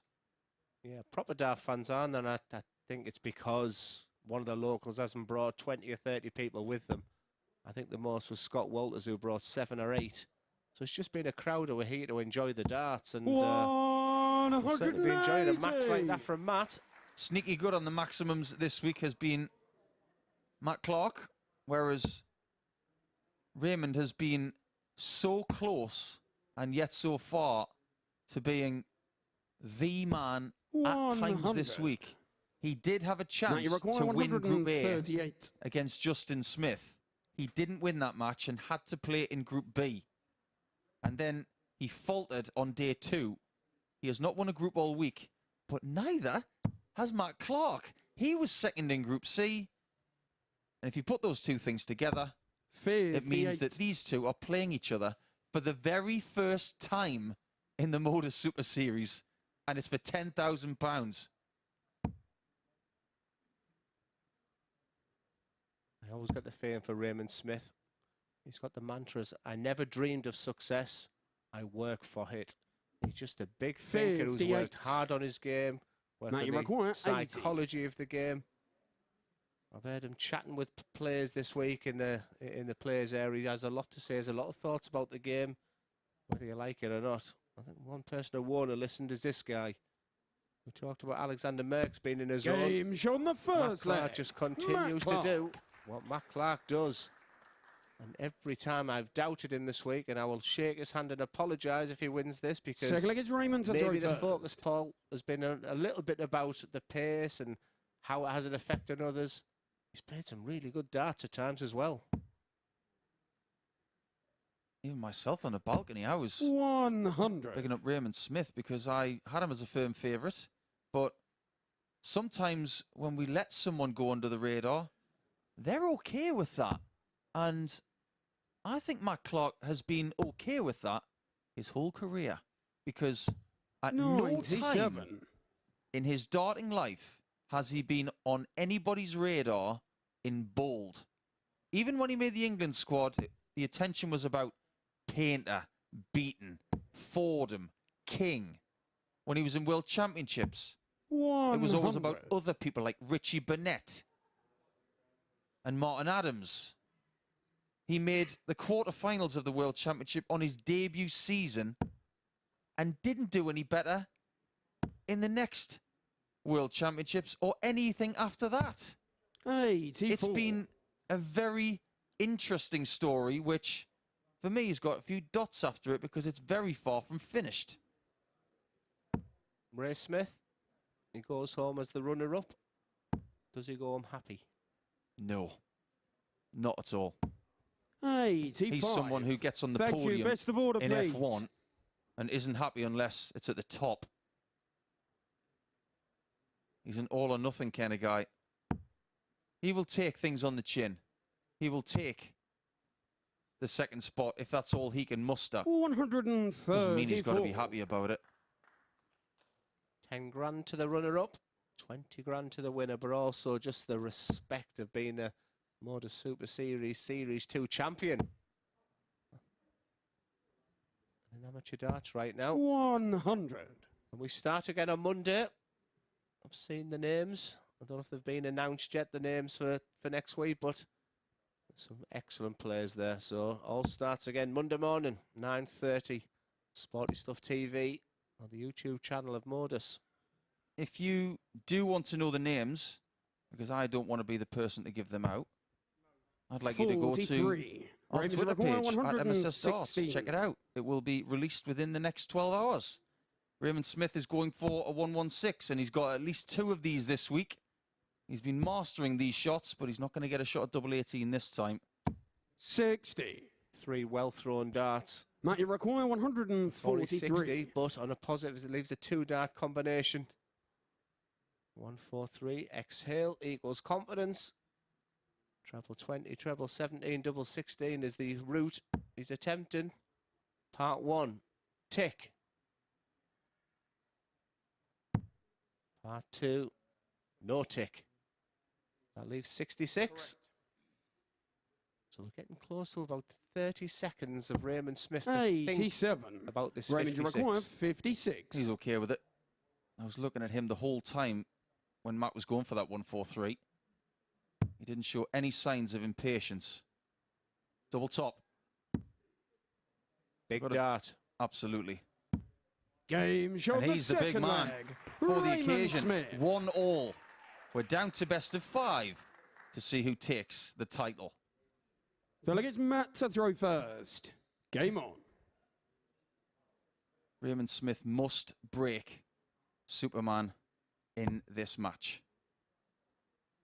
It's kind of a big ask when you think about it. He has to be the general Zod of this game. He's got to be the bad guy to take out the good guy. If indeed you are a reader of comic books and other paraphernalia in fantasy universes. 57. He's got something about him, Raymond Smith, that could work in a comic. Big bald head there. Steely eyes. Or maybe if Matt Clark takes his glasses off, 100. he'll actually look like Superman. I think we just need a bit of order there, because one thing about a fantastic crowd, they have been in here a few hours now, it's the one voice syndrome, Paul. I used to hate it. I didn't mind 20 or 30 or 40, 50 people shouting at the same time. Or even in some of the bigger crowds, it's just like a big swarm of bees behind you. But when you can hear 1, 2, it's an absolute nightmare. Not getting anything from either player as to 140. state discomfort or impatience. I'm loving the bubble that they're both in. Matt Clark slow, Matt Clark this, Matt Clark that. Matt Clark currently 103.5 average. 100. That's all that matters. Matt, you require He hasn't averaged 136. that high all week in a completed match. In fact, the only person not to have averaged over 100 all week from our finalists was Jim McEwen, because we saw Adam Mould with a ton plus average earlier on tonight. The biggest average of the night was shared by Raymond and Adam because they have both had 101.9. Got to get another. He's got to get another in a sense that 76 is not a gimme. 76. 76 is a finish that dart players like. And very simply, I'd say to people, 20 is a must, treble 20 is a bonus. Look at the 16s. Just like this double top. He'll once again take his time and do things his own way. Raymond Smith is just behind. Game shown the and the last third thing leg. that Raymond Smith wants to hear is game. And that's exactly what he did here. So it's back to the drawing board for Smith. Focus on Raymond winning your leg of darts. And start off with a minimum 1 treble visit. Every time he blocks it by hitting that small 20, for me, he may be better off 60 going to the 19s, but it's easy for me to say that from the commentary box, but I just get the feeling that there is another level for Raymond to find if he can use the board a little bit more in the way of flexibility. 19s, 18s. He uses the 17s a lot, but that's predominantly with 1 dart left when that 60 bet is covered. Because as you can see, those darts are very, very upright. And that was a much more inviting guide to get a 140. Case in point. I always think sometimes when you're in a situation like this where tension, anxiety in your body has to be taken into consideration, that when you're aiming for targets, you have the tendency of going low. It's just your body just telling you something. And in this situation, I've seen myself, whether it's on a TV stage, just going big. Just going just above that treble, and you're thinking, wow, that's gone in like that. I didn't expect it to go there. What a lovely angle that is to show you how his darts behave in the final third of the arc. 140. When they're going through the air, they're slowing down as they go to the board, that flight dragging it through the air. And 161 after 9 is a very nice situation when your opponent is a good 237 behind. It's going all the way, this, Paul, isn't it? 134. So. And the best finals always do. A bit like 7 days ago in week 12 of qualifying when John Henderson took out a ton-plus finish against Niall Cullerton, but a 161. 136. He's going to be aggressive, obviously, and when he gets his shots, it doesn't matter where his opponent is. He's going to go for them. Very Martin Adams. Interesting with at least a 140 here. 100. Raymond Smith worry too much on this 25. He'll keep it simple. All about that big number. Don't ever underestimate hitting that big number. Game shown the 4th leg. Makes that second Raymond Smith. Now a best of 5, Paul. What we have is a situation which goes back 50, 60 years in this sport. If you're watching on Sporty Stuff TV, you might have been watching darts for the best part of half a century. 140. Loving shots like that. But if you cast your mind back to the 1970s and the 1960s, you might remember a tournament called the News of the World. And every single game in that tournament was first to 2 legs. 43. And that's exactly what we've got. First to 2 legs from here for £10,000. And when we talk about pressure, this is pressure, yes it is. But because they've played all week long, 100. They are ready for this pressure. They will never be more ready. It's just a question of who is more ready than the other. And right now, it's Matt Clark taking the full ascendancy in this game. Raymond Smith just showing that sign of distress, which we didn't expect. 125. Them last 2 darts will feel like gold dust once again.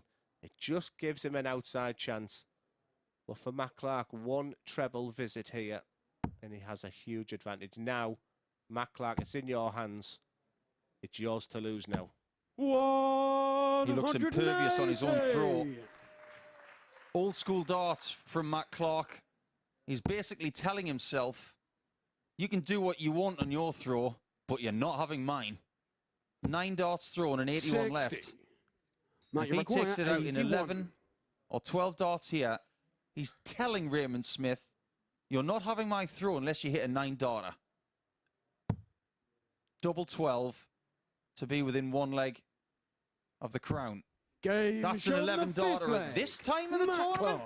That's world class wherever you are watching from.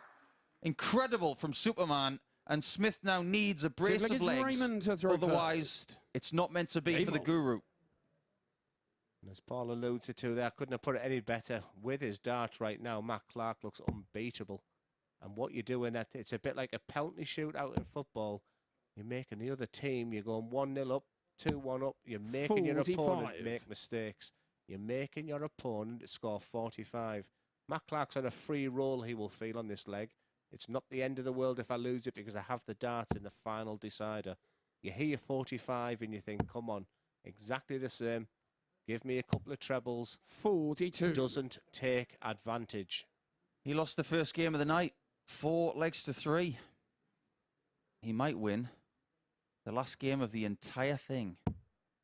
103 games have been completed so far this week. Incredible when you think about it. 54. We started in late October. It's early February. This is the culmination of that time frame. These guys won't be thinking about that because right now they are so much in the zone. It's all about just playing in this little concentrated Portsmouth bubble to put their name on the end of our lips forever here at the MODUS Super Series. He was going backwards in this leg, was Raymond Smith. Whoa, with that 180 there. Just when Matt Clark was thinking. As Raymond Smith hit the wall. That 180 is a massive moment. And I tell you what is also interesting. Matt Clark has won each of his legs. 54. With ease. When it's 3 each, I'm telling you, that last leg will have everything. It won't be as comfortable because the treble 20 will shrink. You start thinking, you see the finishing line, you're battling with yourself mentally. And Raymond Smith's thinking, how can I start this leg 60-45 and then go 180, 140?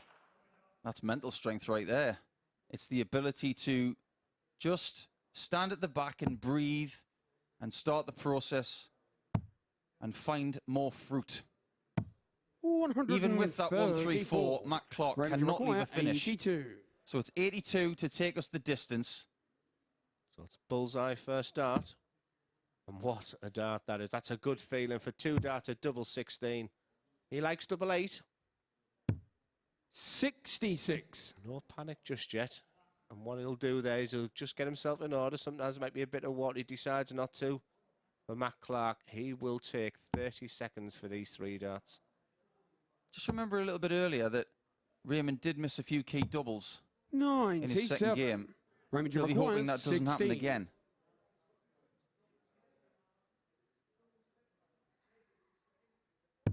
It doesn't happen again. And Clark Raymond Smith will take us to leg 7. Every leg in this contest has gone with throw. That does not guarantee that this one will. But the way that Clark has performed in this final, when he's thrown first, has been nothing short of miraculous. 12 weeks of darts. 12 winners. 6 41. Down to the finals night. Down to 4 for the semi-final. And now down to the last leg. If that doesn't sum up the whole thing about MODUS Super Series, nothing does. It's a marathon, this thing. This is game 1,352 in this series. And it will be the very last leg of it. What did I say about Matt Clark, who opened at 140, 180, he's regular on his throw. All of a sudden, one treble will feel like gold. 60. And all of a sudden, you're creeping into treble 7. It takes someone like Raymond Smith now to hit a 140 here. And he might just do it. You can hear a pin drop in here. Everybody can hear the darts hitting the board. That 140 is one of the best he's hit this week. Maybe the very best of the lot. I'm just trying to put you into the mind of the players. Matt Clark's now thinking, Shake them off. What you panicking for? You're winning your darts. 100. Raymond Smith now taking the dart. It's now a 3-0-1 game. Nico, what is going on? He's going to switch. Oh, he's not. I was convinced he was going to go to the 17s because previously in the week, that's what he's been doing. It's a great standard of a final. There you can see 3 180s in this final. And the averages are very, very 45. healthy. But Matt Clark falters. Raymond, you require 161. And Raymond Smith has got 6 from here to write his name into MODUS Super Series history. Finally, I've called something right. I just had the feeling Matt Clark wouldn't have it all his own way after dominating his darts. 65. And that leaves a 2-dart combination. Matt Clark on 255. There's the breath. He'll feel like it's all away, but you've got one chance, Matt. The biggest 180 of your life right now. And all of a sudden now he's have to go downstairs. Now it's the connotations. If he stays there, he leaves a bogey. 134. That was a gamble. Raymond, you require 96. Is the gamble going to pay off, though? Because Raymond Smith has the first shot for the title. He's going to stay straight and go for double 8 and win it! Raymond Smith is the man! The guru thinks his way to the end, and he gets it done! £20,000 belongs to him! The gamble of coming across the planet has paid off, and he will be on a flight back to Australia in a few hours' time, and he doesn't even want to keep his own darts. He's given them to a fan in the front row, but now he can afford a new set. The biggest paycheck possible from the MODUS Super Series belongs to the guru, Raymond Smith. Wonderful performance, averaged well, the confetti is everywhere, and unfortunately for Superman, he found his kryptonite in Raymond Smith. That was a thrilling final on what was a fantastic evening of darts. I hope you enjoyed it as much as we did in the commentary box. The doubling in that contest was nothing short of heroic. 3 from 3 for Clark. He didn't miss a dart at double when he had his darts in leg 1, leg 3, leg 5. But ultimately, when it came to leg 7, he just didn't have enough in the tank, and the guru did. He got 8 shots, Matt only got 3, and that was the difference. Raymond will tell you how he feels. He's now on the stage, and he will be getting the big check from Glenn Durrant imminently. That is the end of Super Series 2. I hope you've enjoyed it. Super Series 3 will be with you from Monday morning, but for now, let's go to the stage with Henry Deacon and your Super Series 2 champion, Raymond Smith. Raymond Smith, you've come all the way over from Australia to the south coast of England and you've come out victorious. Just sum up exactly how you're feeling right now. Elated, relieved. Like I didn't have the best day through Monday to Friday. It was quite frustrating, but tonight it just came together. It's just I could rely on my doubles, I could rely on my scoring, I could rely on my first dart. So happy, so happy. And tonight, there just felt like something business-like about you. The efficiency in that semi-final against Adam, and just this way, this never-give-up attitude as well in that final against Matt Clark, and that came to the fore. Yeah, I suppose it's the Aussie die-hard attitude, isn't it? Like you're never out of the game. And as my mentor, Bird, always taught me, you're never out of the game. If you got a shot, you can still win the game. So I ground out. I ground out really, really well this week. It was just sometimes it didn't happen, but tonight it happened. We saw the emotion as the confetti came down. This means, I can see it in your face, this means a hell of a lot to you. Yeah, probably the biggest win of my career, like by far. Like I said it at the start of the interviews and all that this opens doors for players in Australia, and not only does it open doors now, we're good enough, you know. And look, let's be honest. Let's look at my numbers this week. My numbers were probably better than my top 16 run in the PDC. That's how hard this week was. So, yeah, I'm just over the moon. I can't express how happy I am. And now what does this do for you going into 2023? Does it scratch certain itches? Does it open up possible other doors, things like that? Yeah, I don't know. I've got a few things with family and life that I've got to sort out, but I was looking to come back to Lakeside at the end of the year, but we've got to see where life takes us now. Just want to mention, you gave your darts as you won the title with to a young fan there. Just mention that, and obviously the crowd in general here this evening. The crowd's been amazing, but young Mackenzie, I had a chat with him on Monday night, and the kid just understands the game. Like, I could have a chat with him for hours, so I think he's well worth it. He's a proper investment. So. And just finally, what is this going to mean back home? What's this going to mean to Australian darts?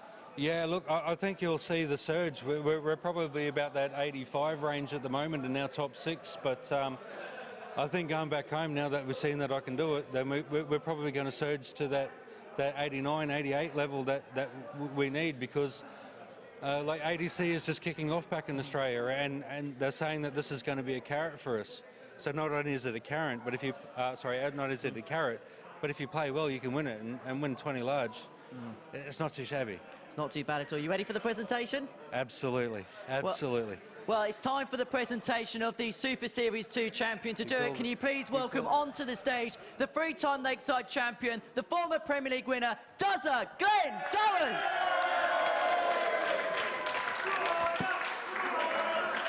And so after 13 weeks of competition, over 1,300 matches, over 2,500 180s, it's time to crown your champion from Australia, the Guru, Raymond Smith!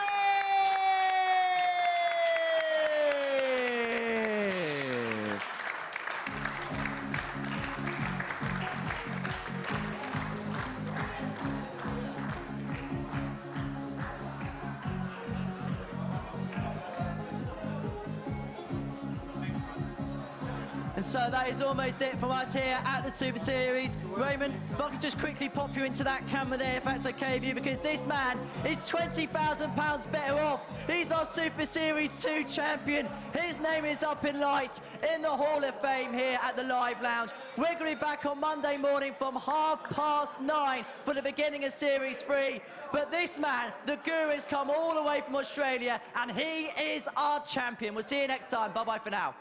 Come on, kids, let's go.